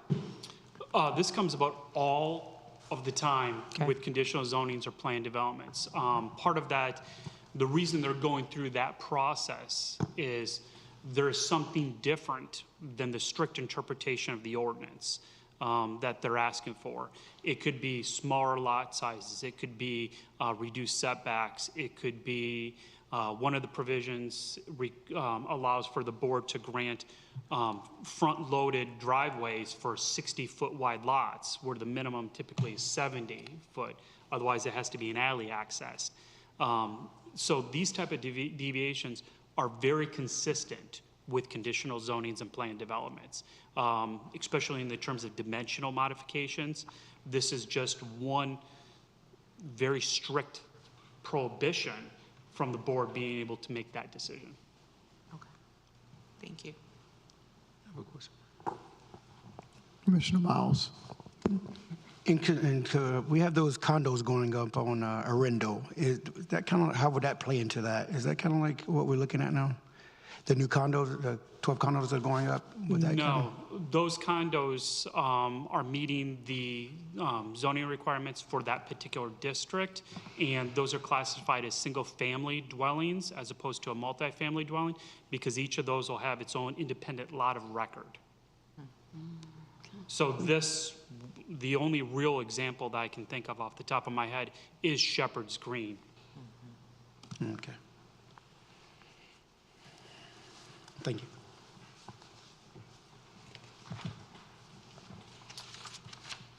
Okay, the next of the text amendments is in regards to industrial park signs, specifically the ground signs. This is an example of ground signs. Right now, our UDO has a notation that they are not permitted within industrial districts. However, we do have regulations pertaining to the height maximums and such that are included in terms of square footage, height.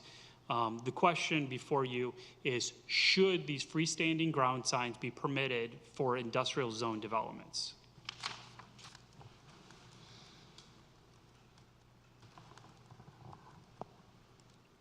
Commissioner Baxter?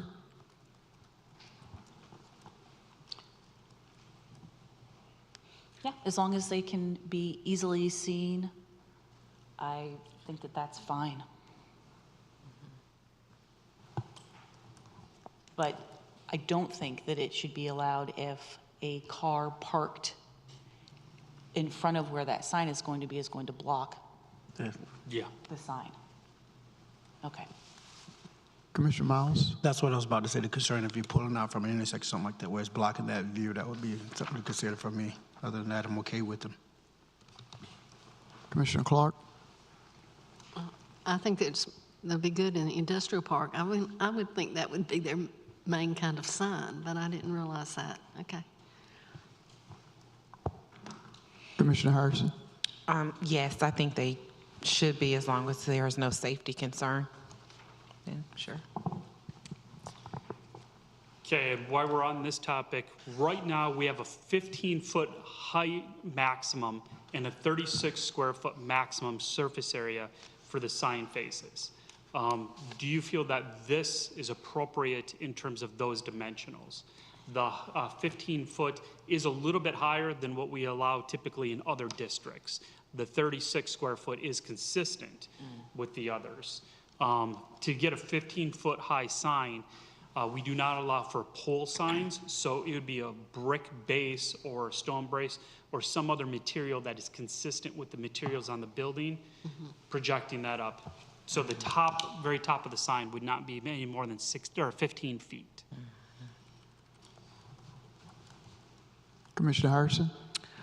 I do think having higher signs is good, particularly for truck drivers that are coming in, making deliveries and picking things up, so that their view is not obstructed by anything.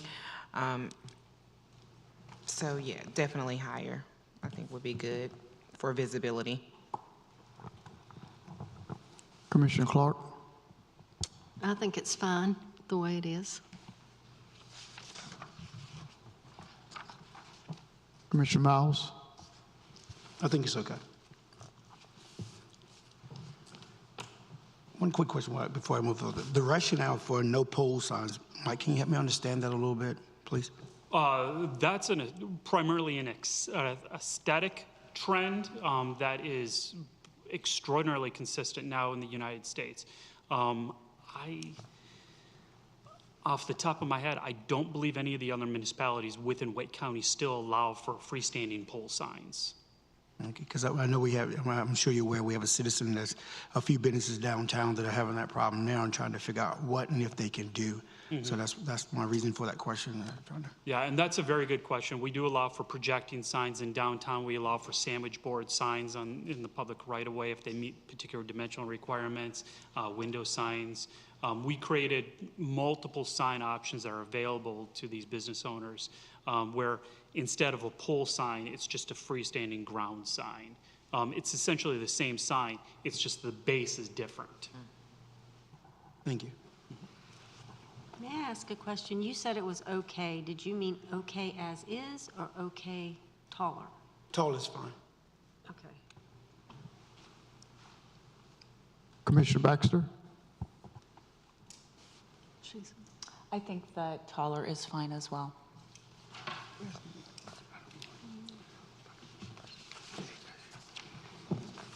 Okay, we are nearing the end of these questions anyway.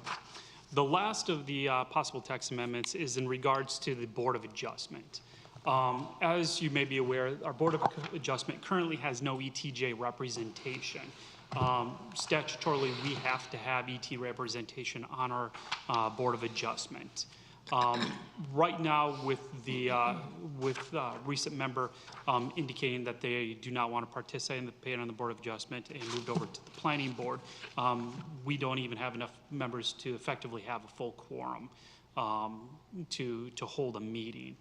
To put things in context, we do, since my time here, we've had less than one case per year. We had actually the same applicant for 2 of those cases. And it is something in terms of some sort of Board of Adjustment. It is required in accordance with North Carolina General Statute 160D-302. So we do have a couple options available based on state law. The first option is to maintain the existing structure of our Board of Adjustment and finding and appointing members. This is something that has been difficult, especially in the context of this board meets so infrequently. There's the possibility of granting the authority to the Board of Commissioners. One important notation of this is back to that ETJ representation. You cannot have an ETJ member of the Board of Commissioners. That is limited to those who live within the corporate boundaries only. So with that, you would still have to find an ETJ member that would come in only during those Board of Adjustment meetings, especially if it's a situation where the variance or appeal is specifically located within the ETJ. However, the planning board right now does have both members within our corporate limits as well as ETJ representation. Stephanie Jenkins, that serves on the planning board, lives within the ETJ. So the third option is to grant the authority of the Board of Adjustment to the planning board. And this would be the only circumstance where they would actually have a decision-making ability. Which of these three options would you be the most comfortable with moving forward is the question. Commissioner Baxter? Finding and appointing members. Commissioner Miles? For me as well, finding an appointed member. I'm now speaking to a lot of citizens that are looking to get involved, and a lot of time there again, they don't have the knowledge that that board exists. So I think we could find a member. Commissioner Clark? I like granting the authority to the planning board, but also, could you enlarge the number on the planning board and include the ones that are currently on the Board of Adjustments? We still do have a vacancy on the planning board, and one of the members of our Board of Adjustment has expressed interest potentially, or had expressed interest in the past. I don't think they have an application in now. Right now, we do have 7-member planning board total. There is the possibility of extending it, but that would have to be something for additional consideration. Most municipalities of our size do not have 9-member planning boards. Okay. I still think planning board, I think, grant the authority to planning. Commissioner Harrison? I think that out of, transparency and making sure that our citizens are heard, that we at least attempt to find and appoint members. And if for some reason we're unable to do that, then we can come back and grant the authority to one of the other boards. If that's not something we can do, I don't know that that's something we can do. Commissioner Baxter? I feel very comfortable because I've had the conversation many times with Commissioner Laux to say that I think that he would also agree that finding and appointing members would be the direction that he would want to go. But of course, please. I'll follow up with him directly, too. Thank you. Manager Moore? So I will not be surprised if we hear that from Commissioner Laux. So given that it seems like a majority are interested right now in finding and appointing members, we're going to ask the board to do some homework. Please forward names to us of people that you believe would be interested in serving on the Board of Adjustment. We need an ETJ member, obviously, and we also need a citizen, a resident as well. Is that correct? I think we need 2 residents, 1 ETJ member, plus an alternate for the resident and an alternate for the ETJ. Okay, so just forward as many names of people that you think would be interested, whether they live within the city or in the ETJ, so that we can follow up with them. Commissioner Miles? If we could get that in an email, Joe, just kind of send it to us. Send us an email of what positions are open so we can kind of go to work on that. We will. We'll send Thank that you. out. Did you have a question? Commissioner Harrison? No, sir. Thank you. Thank you. Thank you.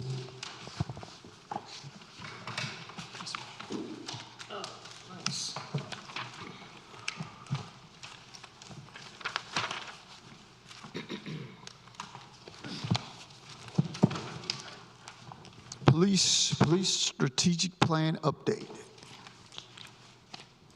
Chief Barkey, Hey, how is everybody? welcome back from vacation. Oh, thank you. All right, I appreciate you guys letting me come in this evening and talk a little bit about our strategic plan and some of the progress we've made over the last year and a half. As you've heard me say many times, we started this strategic planning process in the spring of 2021 when the supervisory staff went on a retreat and evaluated information that we received from a community survey along with their own knowledge and observations about our community and kind of vision of where we thought we wanted to go.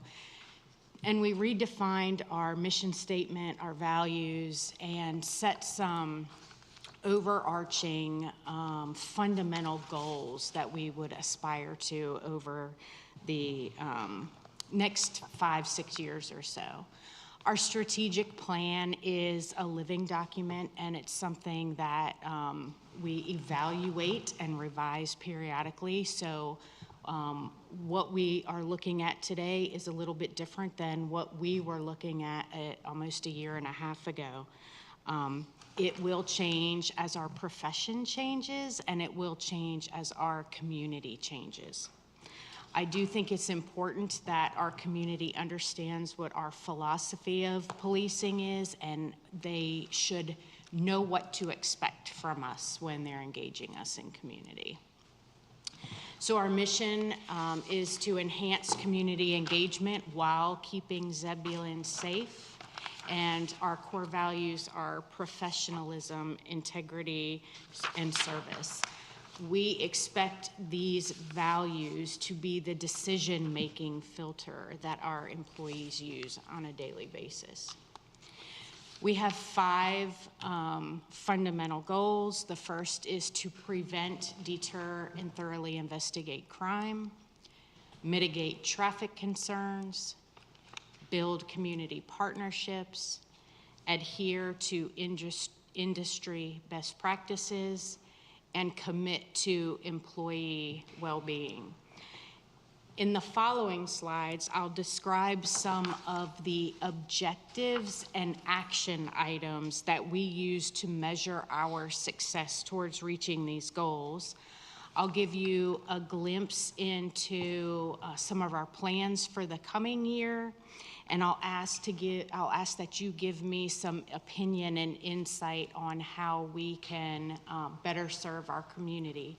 I'll also take the opportunity to answer some of the questions that have been posed to myself or the management team over the last couple of months regarding police operations.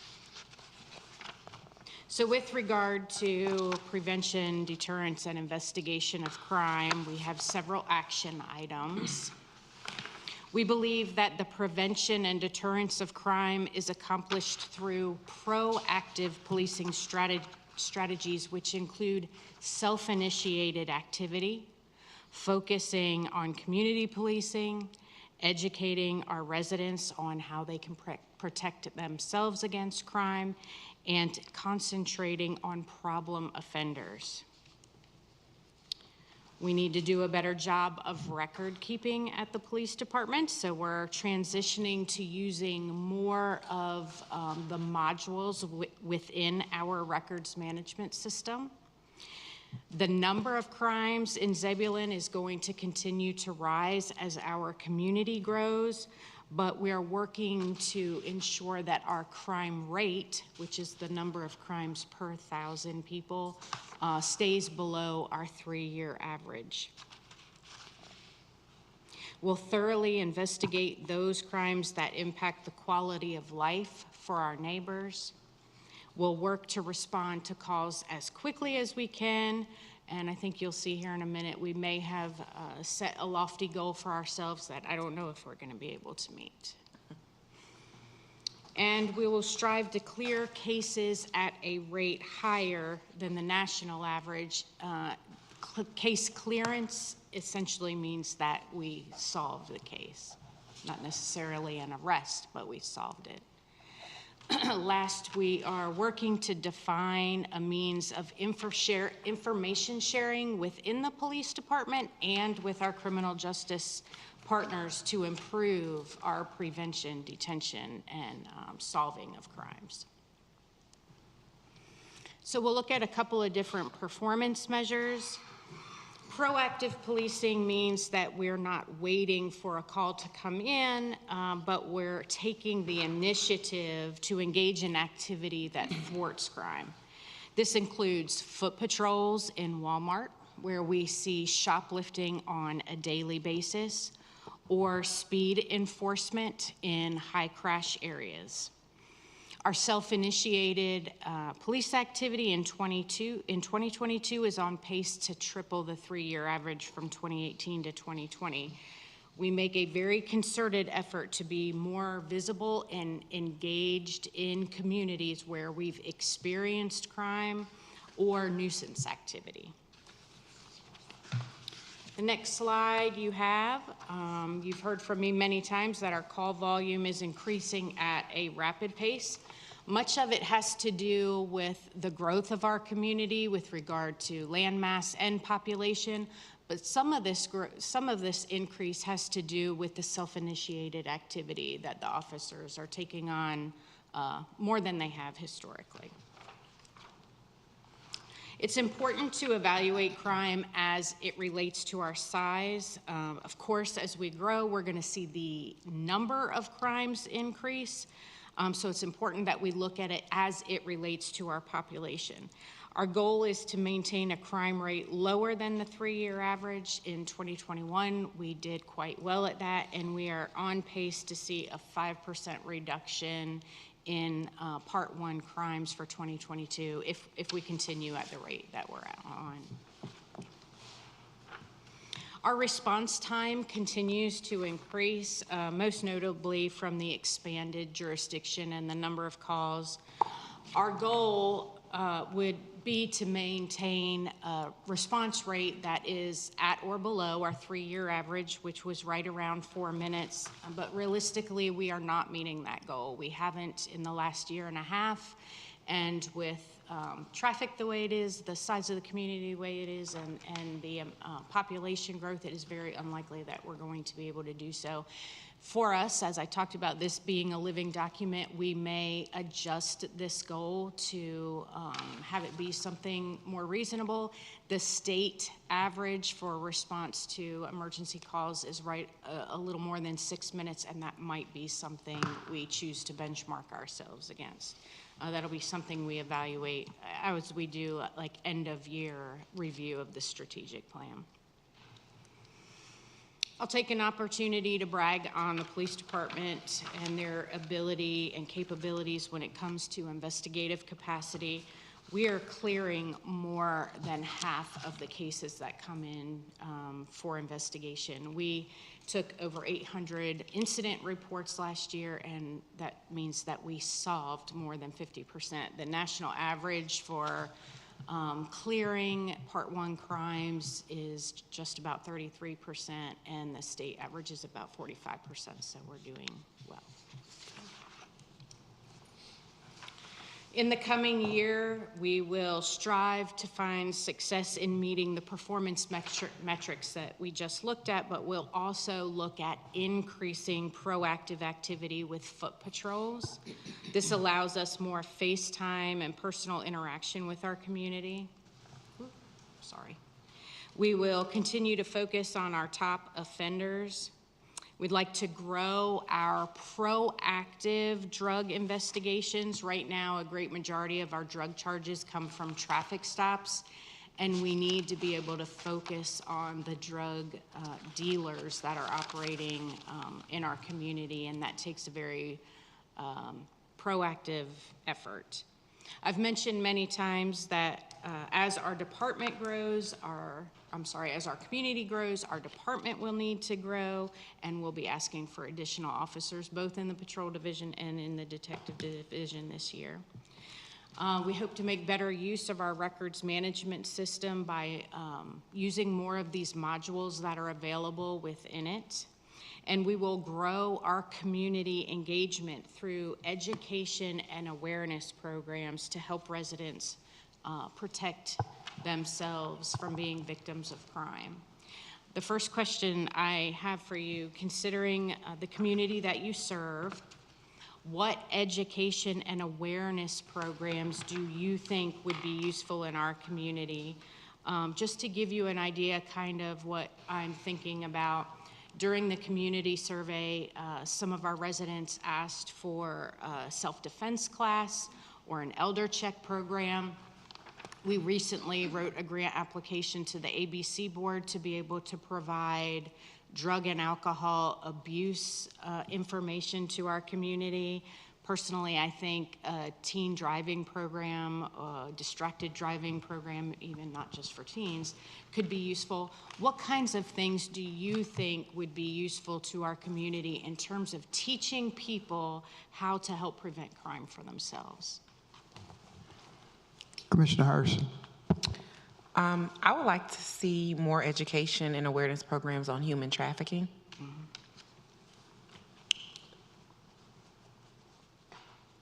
Thank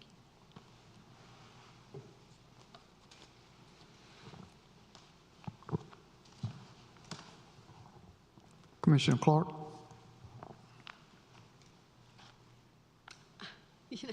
I can't put my finger on any one thing. I think y'all are doing a good job at doing some things. Maybe a fun, I think this would be a fun thing for children, the bicycle, Like teaching rodeo, them bicycle how rodeo. to, yeah.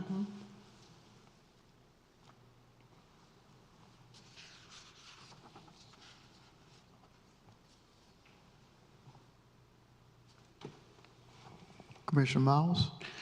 Chief, I think you and I have spoken a series of times about a citizen academy. I would love to see that kind of like come to fruition there. Just somehow getting the citizens engaged prior to they being stopped or whatever, as many as possible. A citizen academy would be great, I think. Yeah, you'll hear a bit more about that in a couple minutes. All right, thank you. Commissioner Baxter. I think self-defense is fantastic. I think teen driving and distracted driving would be a wonderful program. Human trafficking, it's a problem, especially since we are where we are located in between two highways. I agree with the idea of a citizens academy, but I'd like to put this out there as well. I think actually, and this can cross departments, but offering CPR to the community, because I know that oftentimes the police department is the first to respond, and giving people like that confidence to administer care, pardon me, is important.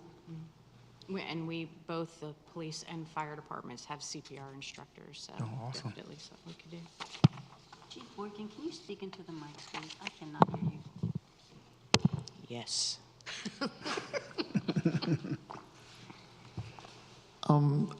It was a program, I can't remember the exact nature of it, but it was showing parents how to detect if their kids were maybe involved in drug activity, some signs to look for.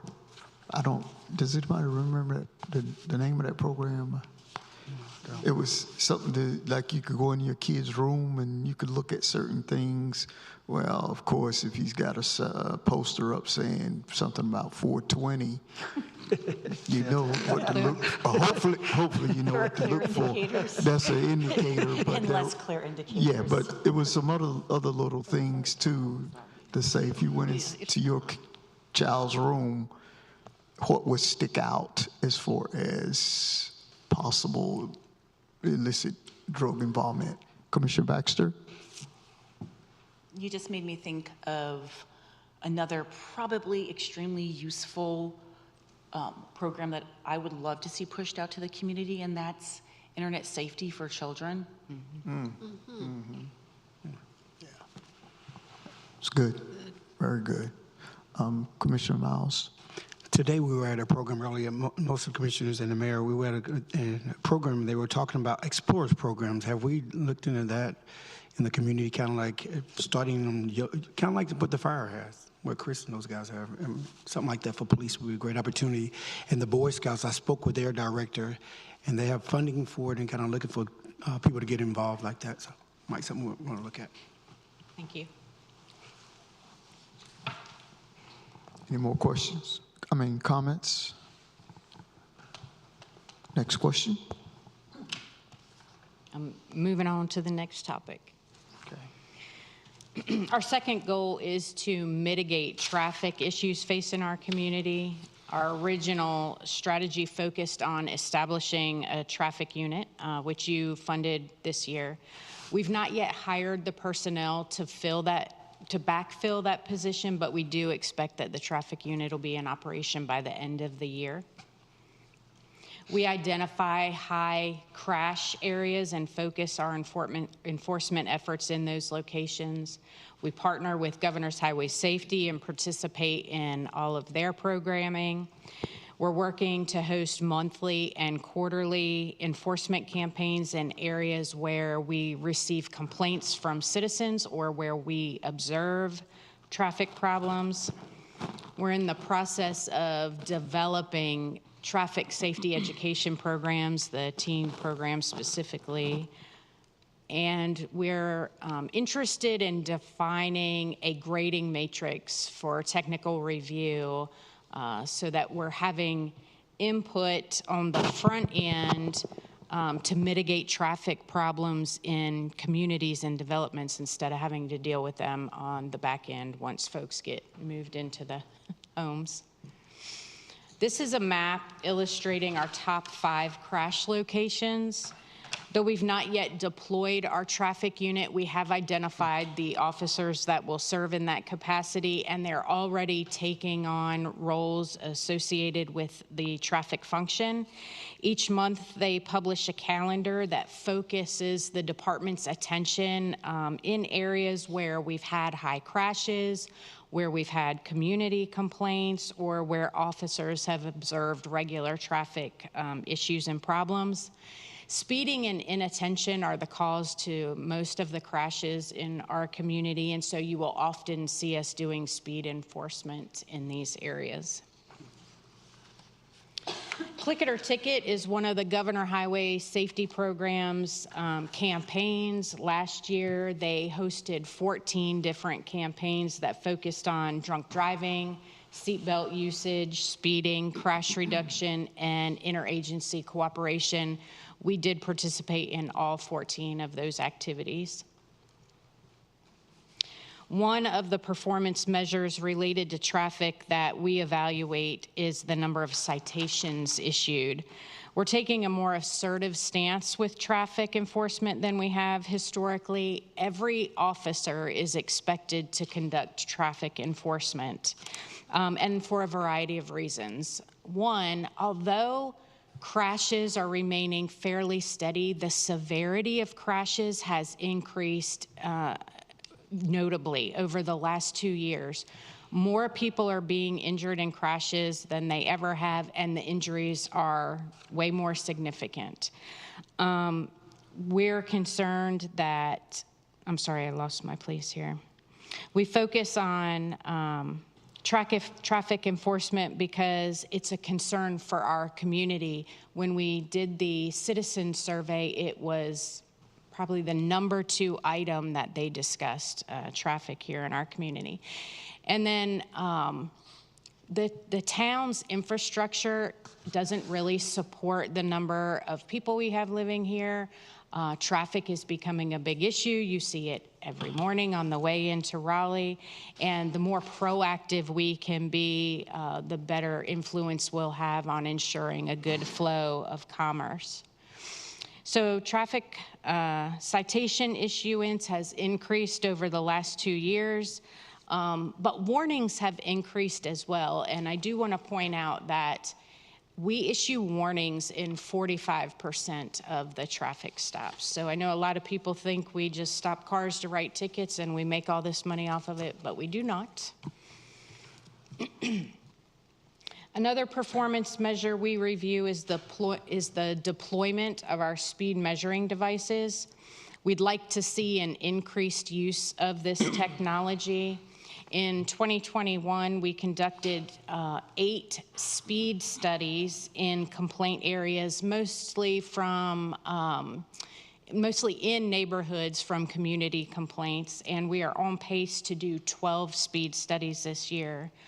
We didn't meet our goal of increasing the use of selective enforcement tactics. Selective enforcement is when we focus on a particular area or a particular offense, usually as a result of community complaints. The most notable one that comes to mind for me is running the stop sign in Weaver's Pond. We get kind of repeated complaints in different areas through the neighborhood. So when we get a complaint like that, we assign it in our records management system, and every officer who works that district is responsible for evaluating that intersection, and they will conduct selective enforcement there, which means they dedicate a piece of time in the day to monitor the traffic. Everything that they observe or that they do as a result of their observations goes into our records management system and allows us to analyze the data. So again, we may sit at an intersection for 20 minutes, observe 6 cars go through, and everybody stopped. Number 7 and number 8 did not. They got warning tickets. All that information is recorded in our records management system, and it allows us to better analyze the situation. We're on pace to do 112 this year, and I think the decrease is due to the number of shifts that we worked at minimum staffing. We worked 56% of our shifts at minimum staffing this year, and when you have 2 folks on the road answering calls, they just don't have as much time to dedicate to selective enforcement. Another strategy we use to impact traffic concerns is public service announcements. This is an example of a PSA series we did publish on social media in the days leading up to school starting. We want to make better use of PSAs, and so the different divisions will be tasked with doing different PSAs that we market on social media. By the end of the calendar year, we hope to have the TAPS unit, the traffic unit, deployed. Our intention is to have them trained in technical review. They're the experts on traffic, so they are the ones that should be assessing these different developments.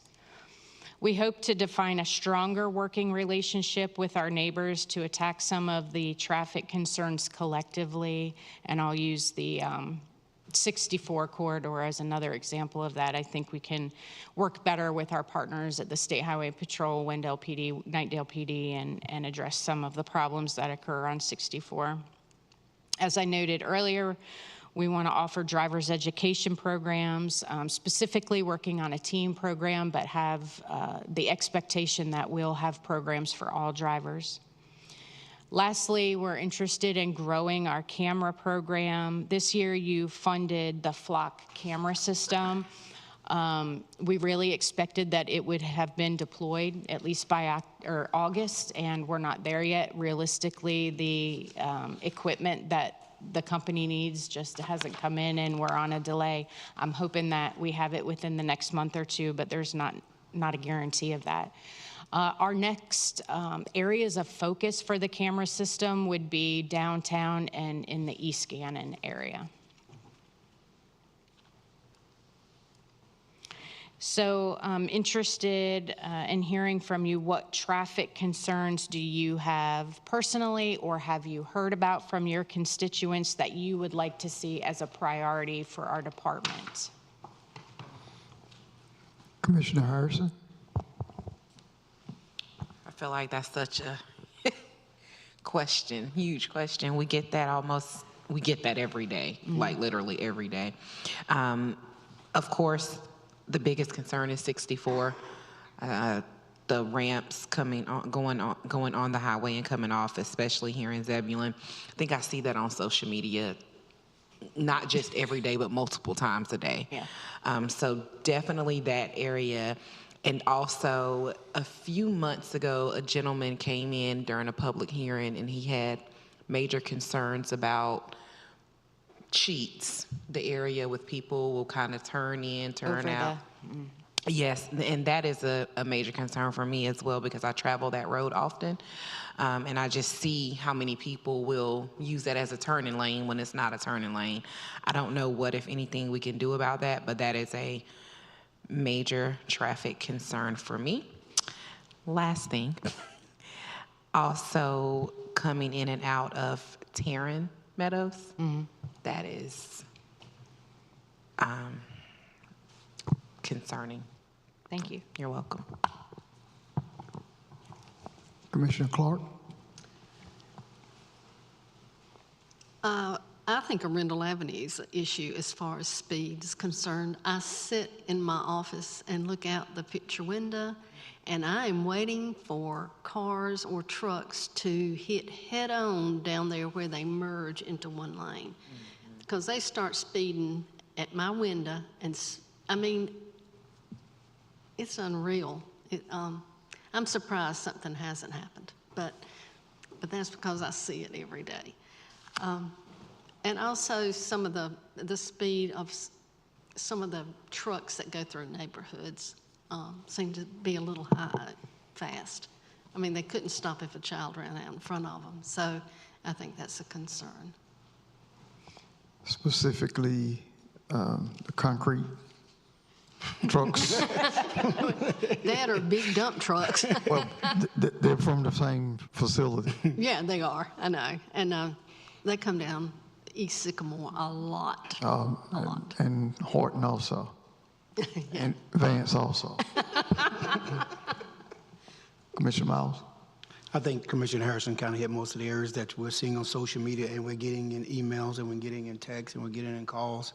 64, your Green Pace, your Old Bun, Shepherd School, those things are still just kind of constant. I mean, 64 is that area now we're constantly hearing on a regular basis. So. Commissioner Baxter? I agree.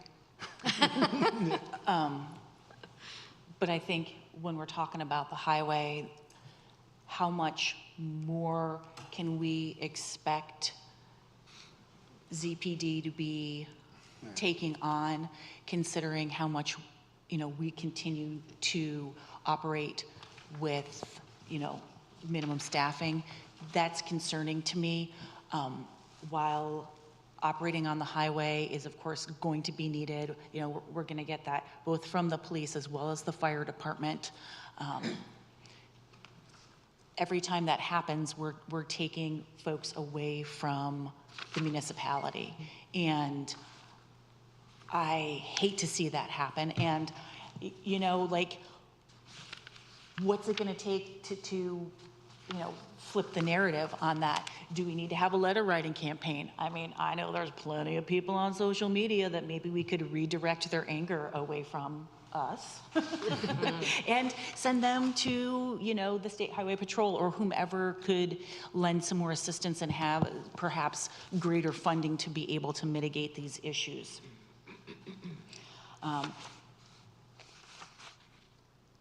Where I live on Arundel, They start flying right there. well, people don't even pump the brakes until they get to the railroad tracks.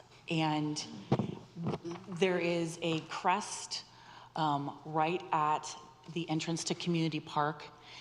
And with the increase in the number of children that I see utilizing the park in, walking, and as well as at the community center, speed there is very, very concerning. And alternately, also coming out of town, it's like the pedals hit the floor as soon as they get over the railroad tracks. So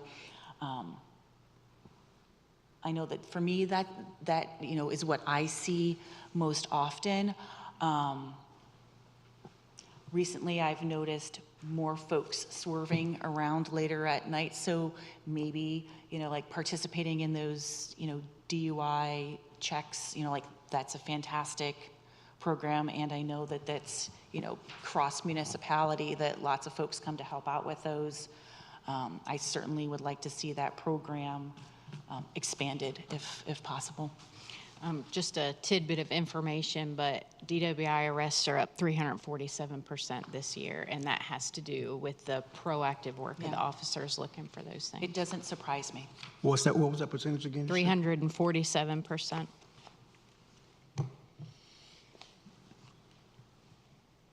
That's as a whole or just our municipality? Pardon? Just our municipality, you say? Yes, sir. Thank you.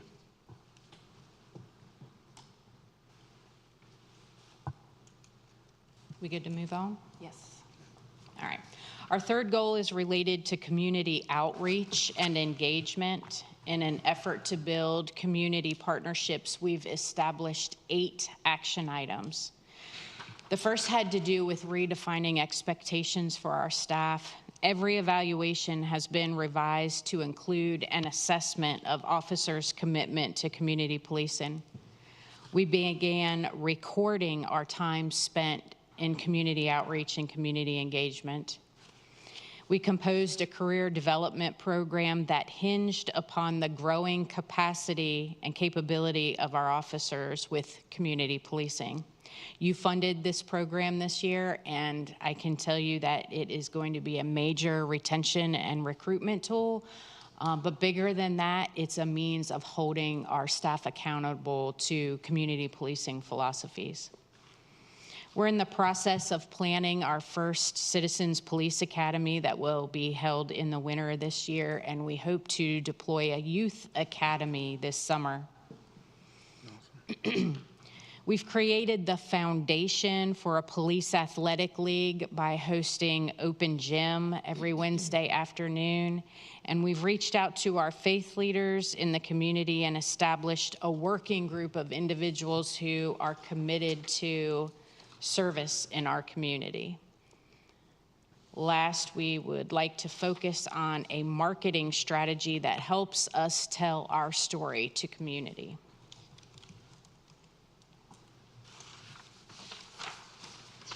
One of the ways we measure our community policing performance is through the number of hours spent on community outreach. We've seen a steady increase in community engagement and non-enforcement activities by our staff. I think most of you have heard me say many times that my philosophy on policing is that it is half community engagement and half law enforcement. The more we can put in on the front end, the less we have to put in on the back end, the enforcement piece. I mentioned the desire to develop a marketing strategy that helps us tell our own story. One of the ways we do that through public engagement is with social media. One of our performance measures relates to community engagement. As it relates to community engagement is the number of Facebook followers.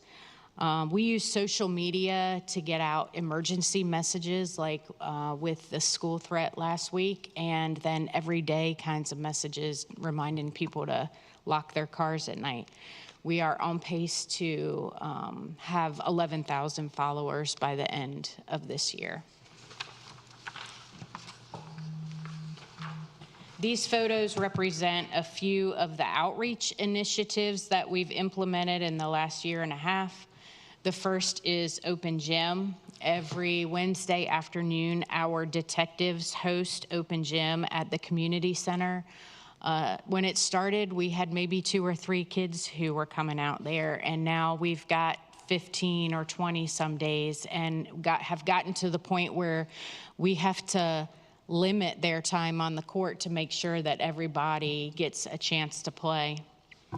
The middle photo was taken at the conclusion of one of our Faith Alliance meetings, which on this day was held at Beavers Chapel Church, and our canines presented. They did a demonstration for the faith leaders and explained how and when canines could be used. Just to provide a little bit of insight on the Faith Alliance, we've been meeting for a little over a year now. We've got almost 10 churches represented, and we meet quarterly. The last photo was taken at Cocoa with the Popo, and I absolutely love this picture. I think it speaks to something better than I could ever describe in words. When you look at that young lady curled into Sergeant Pooley and how relaxed Sergeant Pooley is, it absolutely shows what building relationships is all about. I'd like to, I'll pause real quick and just note that I've been in law enforcement for 26 years, and this is by far in my career the most difficult time to be a police officer. I think there is a lack of trust in law enforcement for law enforcement, and that lack of trust results in decreased legitimacy, at least in some of our communities. I think you see on a daily basis, and you know, and I'll show you here in a few minutes, that we do have tremendous support for from our community, but I know, and our folks know, that there's always work to do. Every time we bounce a ball, or we have a slice of pizza, or we sit down and have a glass of or cup of hot chocolate, we're building trust. And we're learning from the people that we're engaging with. We are learning about their life experiences. These interactions and these conversations, they help us expand our own thought processes, and they broaden our perspectives. Commissioner Miles, you and I talked on the phone a couple of weeks ago, and you made a statement that we've got to do a better job at meeting people where they are. Well, I think when we're meeting them on the basketball court and in the church pew or at the Boys and Girls Club, that's exactly what you're talking about. And I agree with you that we've got to do more of that. Thank you. I think this will be a good opportunity for me to answer one of the questions that was posed of me a while back from one of the commissioners. As it relates to the police department having space in one of the housing authority units. For as long as anybody at the police department can remember, we've had space in multifamily units. For a while, it was on Privet Street. Going way back, it was back behind Carly C's. Some of our officers don't even remember that. But at least for 10 years or so, we have been on Silver Street, and this was at the request of the Housing Authority. Our officers mainly use the space to have lunch, use the restroom. Sometimes they do reports over there. But the Housing Authority saw value in us having a physical presence there on a regular basis. And they encouraged that by offering us the space. And this is something that isn't unique to Zebulon. The Wake Forest Police Department has space in their housing unit, and the authority doesn't only give it to law enforcement. The school system has space in some of their units as well. We do not keep regular hours over at the housing authority unit that we have, but I think the residents know we kind of come and go throughout the day. I've heard some expressions of concern about the over-policing of some communities, and I recognize that our presence does cause angst for some citizens. But the Housing Authority assures me that a great majority of the people in and around Silver Street appreciate us being there. I'll share with you personally, I've certainly been over to Silver Street to have lunch with the guys sometimes, but the notable things that I've done while I've been here in that area were like a trash pickup with the kids in the park, and one of the families that we selected for Shop with a Cop was from over there. And so the interactions that I've had and that a lot of our officers have are very proactive and non-enforcement in nature. And we recognize that, as I said earlier, we got to put in a lot more on the front end. So there's a concerted effort to do more of the non-police things when we're in that area, so that when we do get called for the traditional policing, that's not just what we're known for. In the coming year, you will see the deployment of a Citizens Academy and Youth Academy. I spoke about the foundation for a police athletic league being set with Open Gym. In recent weeks, we've been having conversations with a local coach about a cops and kids boxing program that I think will be coming to Zebulon soon. These two programs, I believe, could be the seeds to us growing a defined police athletic league. We'll grow our Faith Alliance by participating in the National Faith and Blue initiative this year. Faith and Blue is an effort by law enforcement and faith organizations to come together to show solidarity for community. We're partnering with local churches for a community night on October 4th, where we'll have dancing, music, bounce houses, rock climbing wall, and a lot of other activities, as well as free food. And hoping for just a great night of fellowship right out here on our lawn. This will be a great way for all of the government departments to come together with our faith community to show support for our residents. We've talked a little bit about the growth of our town and the need to provide more coverage with more officers. This year we stretched to 3 patrol zones instead of 2. We've got a new patrol captain that I think some of you will meet tomorrow at his swearing in, and he's already got some plans for zone assignments, which will create more accountability for our officers working in the area. And we want to expand on that concept to establish neighborhood officers so that ideally each neighborhood would have a point of contact within the police department, and folks can get to know their assigned neighborhood officer. So when you think about outreach and engagement, what do you think we could do to build relationships in our community? What programs would you like to see offered? Not in terms of crime prevention, but in terms of partnership building. Commissioner Harrison.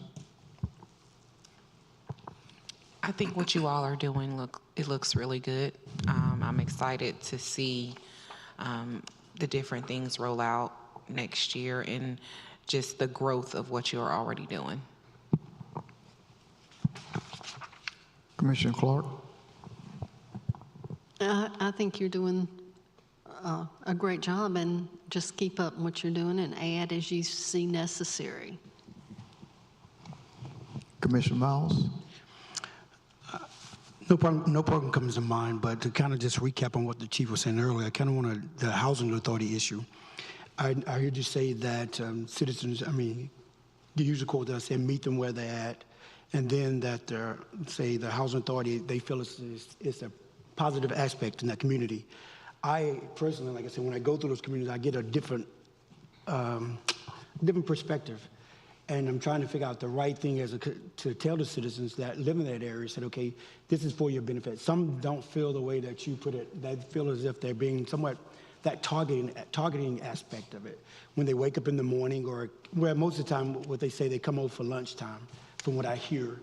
And it's like, okay, they feel like they're being watched. And that's just the way they put it.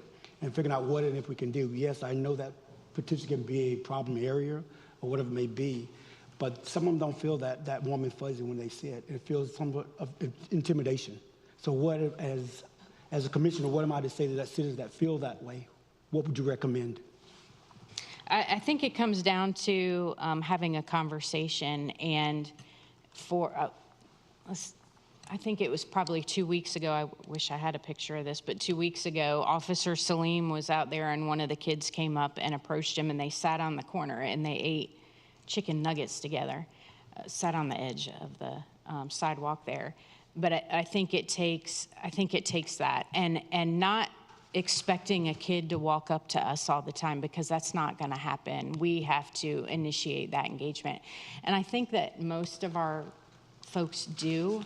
But again, we've got to make better use of that space when they're going over there to use the restroom or to eat lunch. They're not necessarily thinking, ooh, let me take this 10 minutes to talk to a kid every time. I know that it happens, but not all of the time. So I think it's on both parts. Community being willing to come and talk to us while we're there, and us willing to step across the driveway. And one last question can I pose? You made a statement earlier that in your personal opinion, you said it's a kind of like a conflicting time to be a law enforcement officer where the lack of trust there.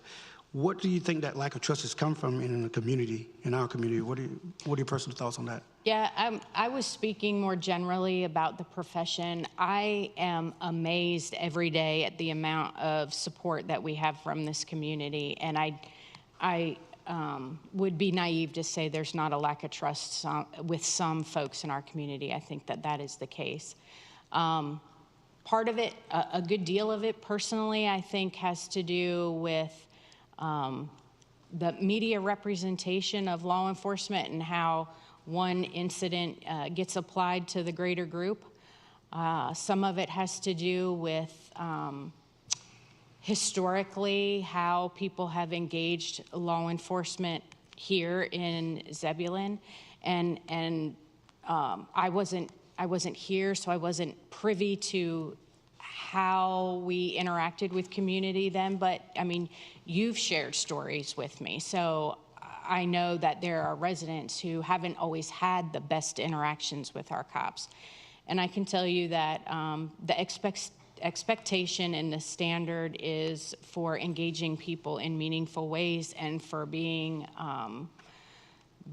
decent to folks and treating people fairly and equitably like you'd want your mom to be treated. And so I can hold them to a standard and we can move forward. Okay. And when people don't feel like they have good relationships with us, let us at least work on it. Give us the opportunity to work on it.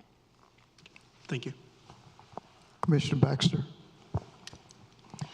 One of the things that I think is very cool about what Parks and Rec does with popsicles in the park is that the officers that attend not only help hand out the popsicles, they're reading stories. There's a leveling of engagement when they do those park events that is so it's charming, it's sweet, it's lovely. And so maybe an expansion of that program that is maybe less Parks and Rec dependent, even if it's just that they're handing out popsicles at some point, or taking an air pot full of hot chocolate into an area where kids hang out in the winter and, handing out some hot chocolate.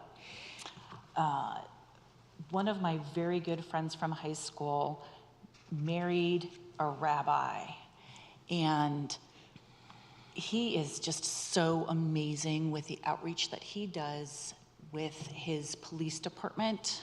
They live in Texas, and for years he talks about it like, I'm gonna do it's a ride with a rabbi, but it's really, he's riding with the police department.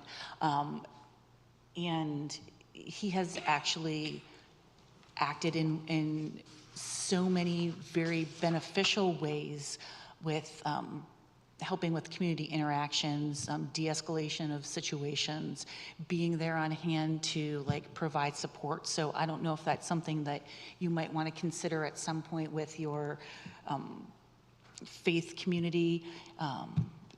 association that you've got, but I'm certainly willing to send you in Rabbi John's direction if you'd like to explore that program any further, just to see if any aspect of it might fit for what we're trying to get accomplished here. Thank you. All right, our fourth goal is to adhere to industry best practices. To help us reach this goal, we're seeking state and national accreditation. You funded this project this year by supporting the police planner in the 23 budget, and that person will be responsible for a major overhaul of our policy manual to ensure compliance with state and national standards. In 2021, we established this strategic plan, and the plan itself calls for a recruiting strategy, succession plan, community survey, and staffing forecast. The police planner position will be advertised in the coming days and should be in place by the end of the year. Our strategic plan is in progress, as illustrated by this presentation. The strategic plan creates vision and direction for our department in the short and long terms through established goals and short-term action items. Our recruitment plan was established in early 2021. It's ideal and best practice to have a police department that is reflective of community. Having diversity in our workforce helps to build trust and legitimacy within our community because people in the community see people who look like them serving them. It also helps to bring different perspectives to our workplace. Having a diverse workforce allows our staff to learn from one another's life experiences and build a more inclusive culture. Our goal is to have a recruitment pool and department makeup that more closely resembles our community. In Zebulon, roughly half of the community is white. Like so many law enforcement agencies across this nation, whites make up a great majority of our workforce. In our department, 89% of the staff is white. Females and minorities are woefully underrepresented. Our recruitment strategy has three main goals, one of which specifically deals with improving diversity. 9 action items support the goal, ranging from establishing a diverse recruitment team to working with minority service organizations and professional groups. We believe some of these efforts are improving our situation as minority representation, which in policing includes women, has tripled in the last 2 years.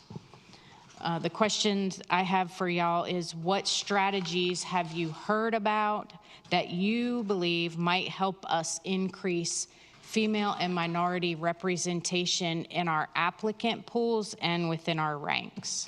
And with that question, we're going to take a 10-minute break. Good, I'll do some Googling. Do what? I'll do some Googling. Come back with something. Yeah.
You ready to convene? Chief? So back to the question, what recruiting strategies have you heard about that you think might help us in terms of bringing more females and minorities to the table? Commissioner Harrison? Well, earlier today, when we were in the Zebulon Next, I know this is starting young, but there were a lot of community stakeholders there from Wake Tech, NC Workforce, Jobs for Life, a few different people. So maybe networking with the people in the community who are directly out there hiring people, looking for talent, doing the recruitment in our area, that may be something that you could do, or starting younger. The apprenticeship program that Wake Ed Partnership, John, I'm not sure what his name is offhand. He talked about getting students at a younger age more engaged with certain careers. So that may be something else. And I mean, I guess that goes hand in hand with the academies that you're forming. So that may be helpful. Yeah, and that is one of our action items, is to establish like a longer-term recruiting effort, a pipeline that starts, like Mr. Miles is saying, when they're in Boy Scouts and interested with the Explorers, and maybe do an internship in high school, and we support them in some way through BLET, and so it's years of effort. But you focus on people who you recognize have the character for the field, and then groom them. Thank you. Commissioner Clark? I would just have to go along with Jessica on, and also I think being with the community colleges and stuff, making sure that you're, checking in with them and everything. Commissioner Miles? The first organization that comes to mind, I oversee the National Organization of Black Law Enforcement, NOBLE. They're a great resource. I mean, they literally, I was part of them when I was working with DEA. I mean, they have a lot of resources for as like people that are looking for enforcement jobs. They literally reach out to those kids and kind of like walk them through processes, and different police stations that have openings, they kind of direct them that way. So a great place to announce through those guys. And that is one area. And then pretty much that's the first thing that comes to mind is Noble. I know that's a great resource. Yeah, I'm sorry, please. We do work with minority organizations, professional organizations. So there's some for, just like Noble, there are for Hispanic officers and for women, and we advertise in all those different areas. And then secondly, I think in the area that we're in, the HBCUs, criminal justice backgrounds, that's a great resource there. Those guys, the resources on campus that we have from St. Aug, Shaw, Winston-Salem State, those guys have criminal justice programs. That's pretty much what You didn't say Central? Oh, it's Central. I'm sorry. Yeah, I'm sorry. Oh, he was holding out. I was like, what that look for? Thank you. Central, I'm sorry. Commissioner Baxter? I'm going to curate things a little bit here. What'd she say? We need a curator, yeah. One of the really amazing, wonderful things that happens in our community is that we have a lot of law enforcement professionals that are here and have always been here.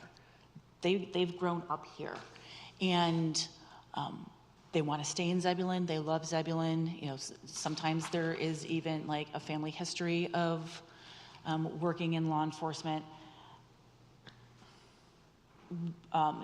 Actually piggybacking off of Commissioner Harrison, we did hear from like the director of the Boys and Girls Club, like we need to have ways to reach the kids about what their career paths might be. And there seems to be like this huge push in our country to send kids to college. And we have so many other wonderful career paths, even just right here in Zebulon for kids to be, like engaged in. So, yeah, besides that, I don't really have any specific recruiting strategies. I mean, it's not something that I have thought about before in any capacity, whether minority or not, for the police department. Commissioner Miles? I think, just to piggyback off what Commissioner Baxter is saying, Boynan Creech, she works at the middle school.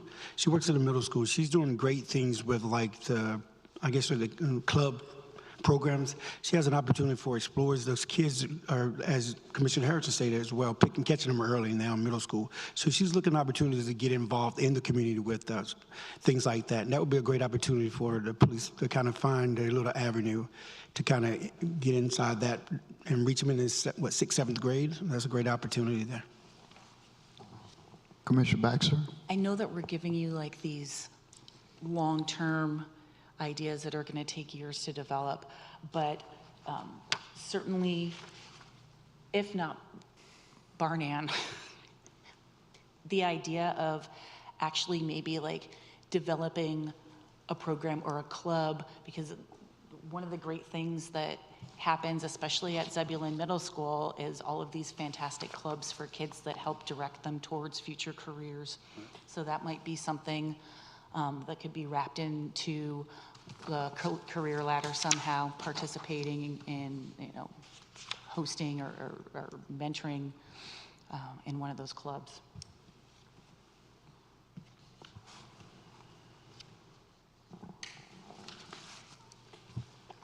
All right. This next slide should look familiar to y'all. It represents the Career Development Program, which you funded this year. A succession plan is something that provides a roadmap for strategically building leadership and preparing leaders for the next step in management. I think our career development program is the foundation for our succession plan, and it's something that we will build our succession plan on. But this is something, the succession plan is something that we need to work on in the coming year to define something that is very specific, that shows our young leaders how to grow through the organization in terms of leadership and supervision. One means of evaluating performance and carrying out police services through a community survey. Our first survey was completed over a year ago. Accreditation standards call for a survey being completed at least every 4 years, but we believe that increased frequency would help us better serve our community, so we will be rolling a follow-up survey out by the end of the year. Generally speaking, the survey showed we have great support by our citizens, and they are satisfied with police service, feel safe in their community, and believe that our staff does a good job. But recommendations were made that can help us improve service delivery. Continued commitment to community outreach, high visibility and presence, and a focus on traffic were the top 3 areas cited by survey participants in terms of what makes them feel safe and secure in this community. We've talked a lot about community outreach and engagement and traffic, so I'm going to take just a few seconds to talk about visibility and presence as it relates to a question that was posed by one of the commissioners a couple of months ago. The management team was asked to look into charging a fee for the use of patrol cars on off-duty assignments. I've had the opportunity to talk to several of the chiefs in the area, and about 1/3 of the departments do charge for the use of a patrol car while working an off-duty assignment. For those that do charge, the average fee is about $6 an hour. We have one off-duty assignment that requires the use of a patrol car, and that's traffic control out at US Foods a couple of times a week. The other assignments do not require a patrol car. But I choose to have the officers in their patrol car for a variety of reasons.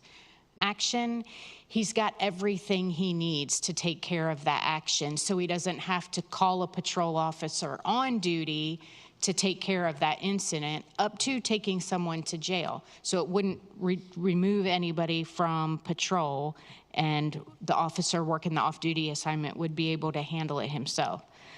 I believe that there are benefits to having a patrol car on an off-duty assignment, and the depreciation that comes along with the use of the car is something that we can absorb because it's a benefit to us.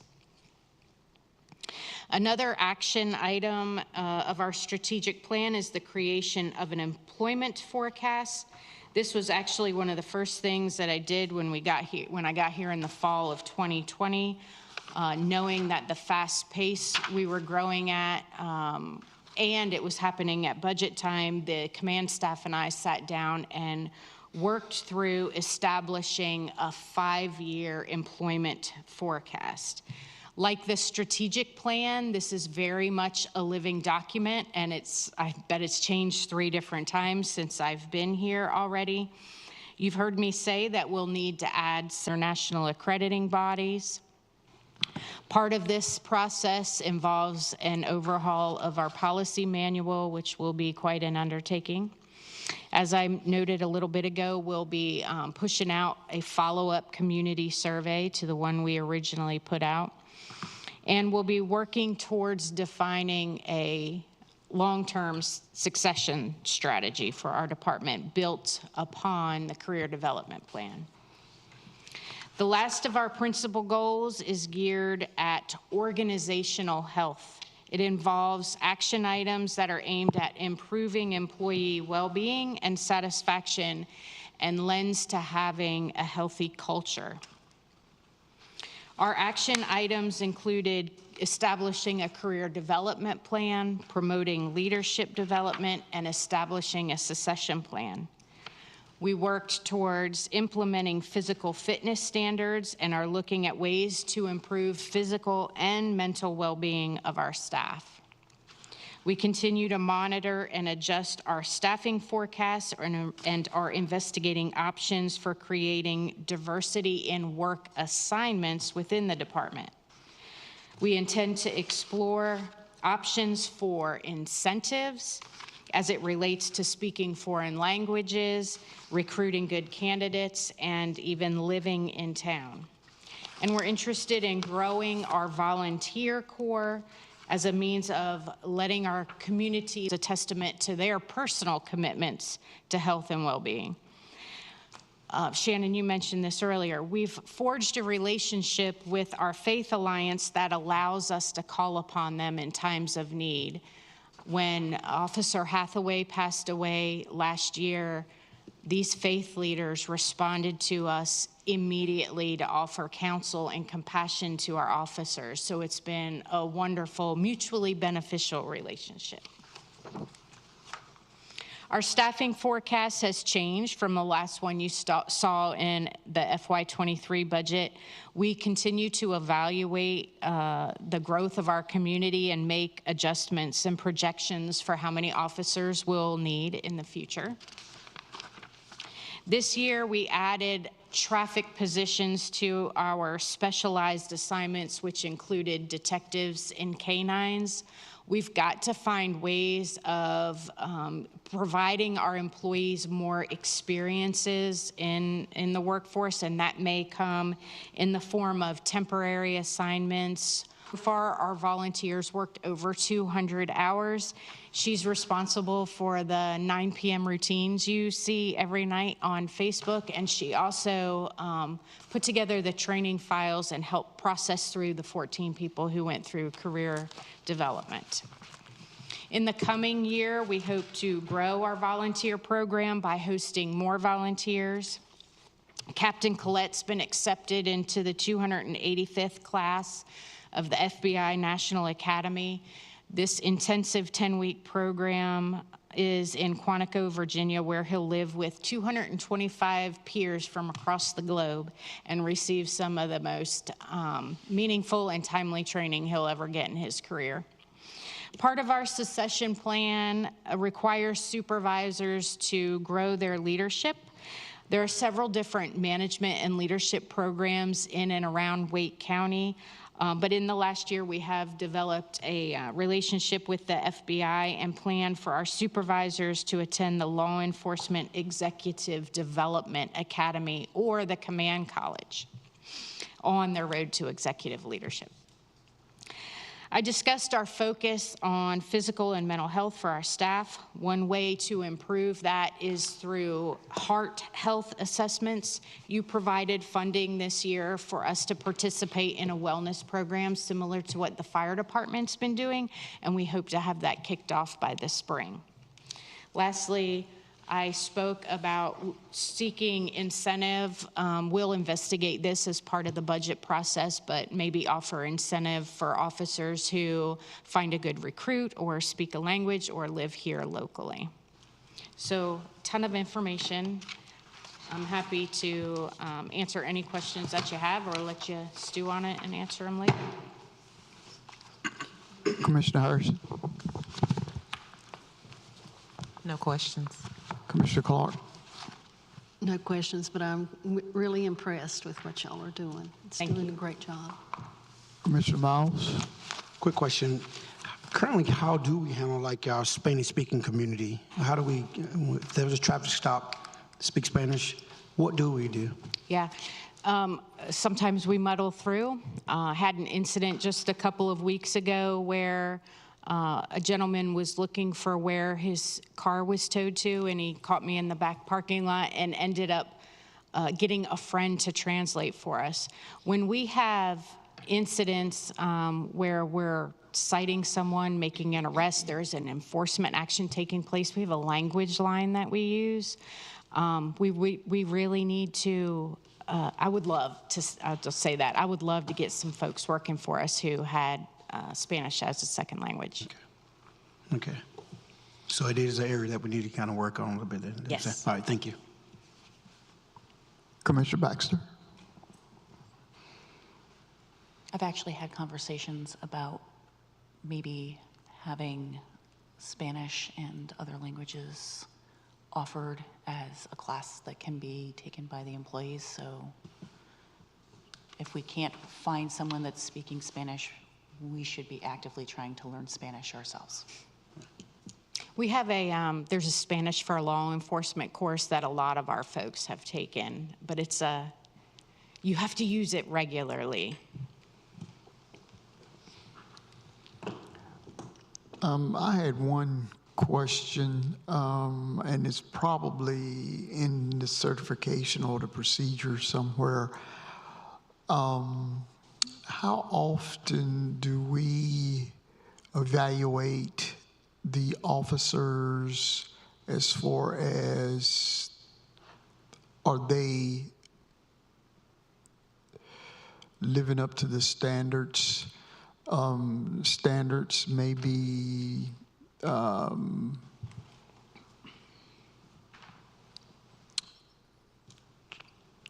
traffic violations or involved in some other.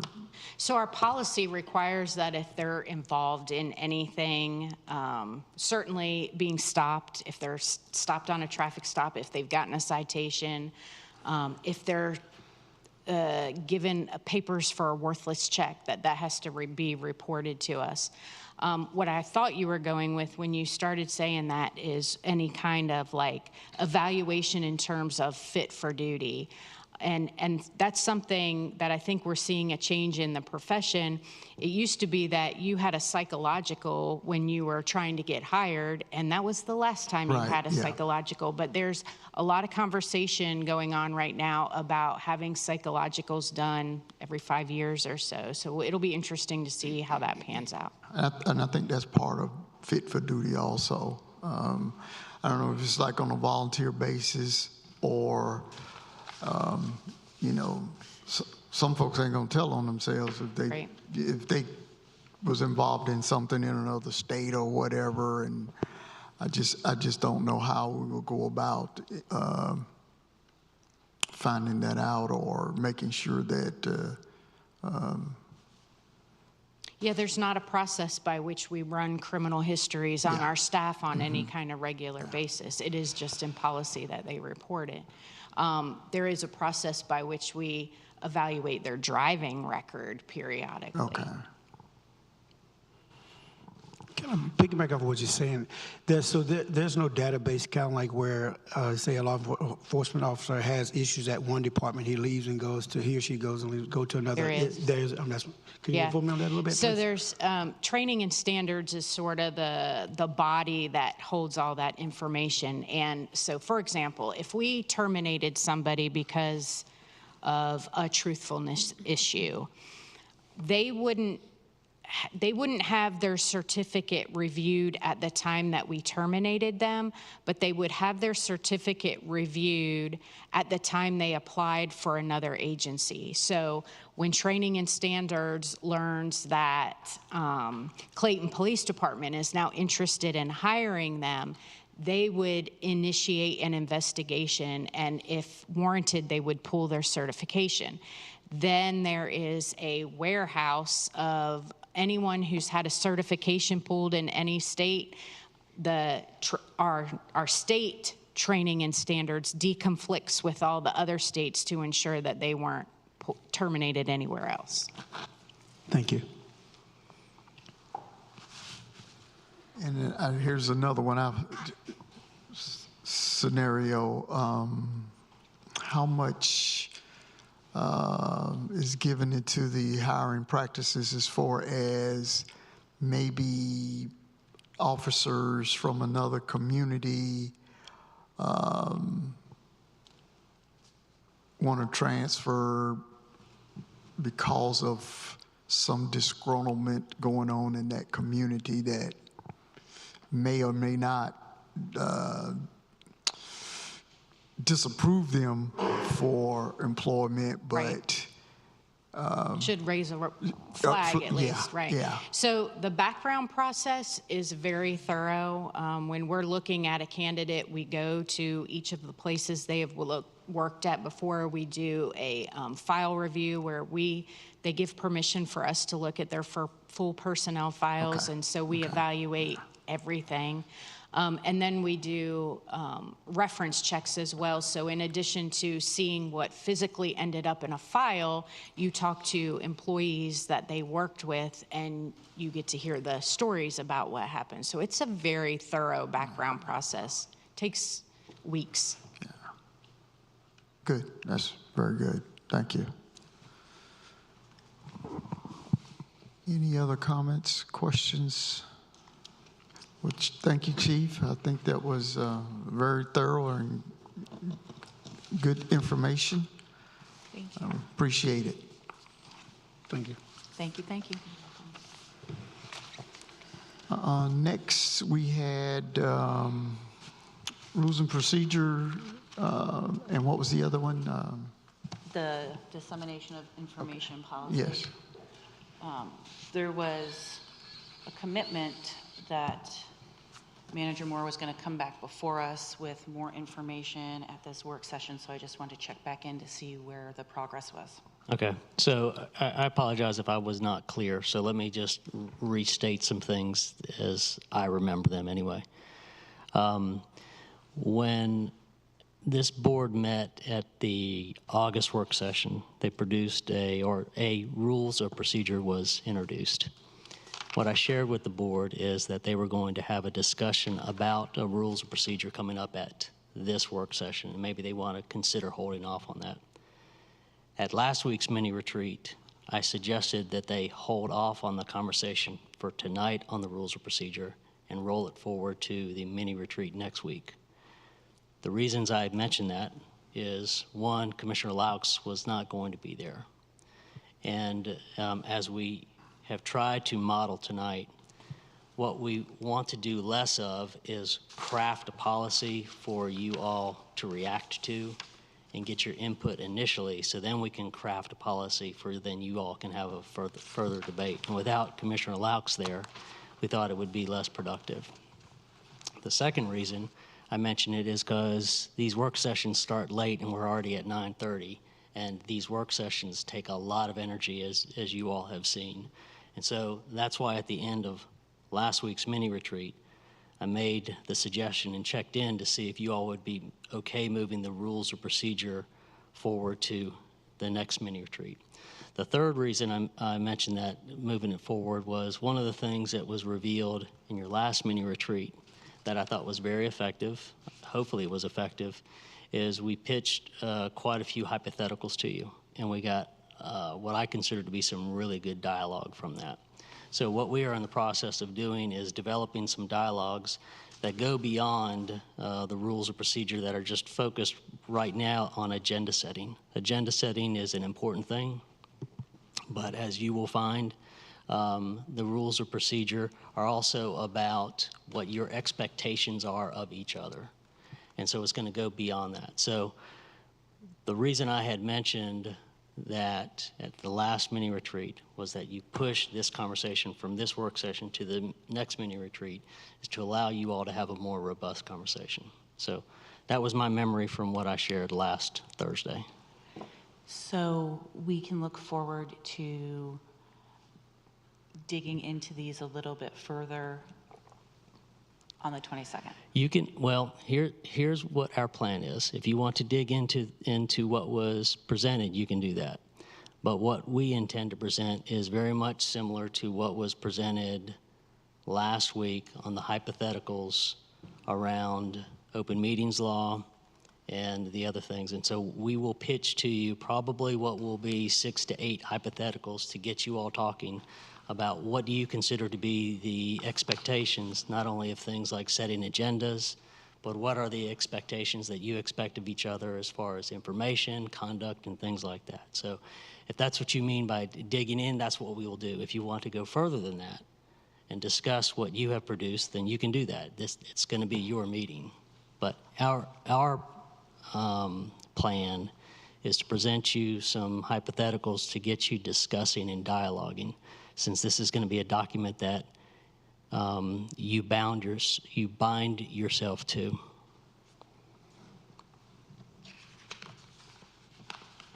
Okay, I just needed to make sure that this hadn't fallen by the wayside and that we're continually checking in on it. And so, thank you. You're welcome. Any other comments? Commissioner Miles? No. Oh, Thank you. I just thank Commissioner Baxter for bringing it back. Sorry, I can't understand. A person just thank Commissioner Baxter for bringing it back to surface, that's all. So we Thank can you. discuss it. yes. Thank you, Commissioner Baxter. Anything else, Manager Moore? Not unless the board had something. Wait a minute. Annexation.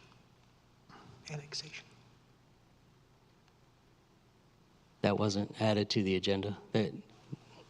They tabled the attorney just asked me about annexation. The board tabled the annexation conversation to the mini retreat of next week.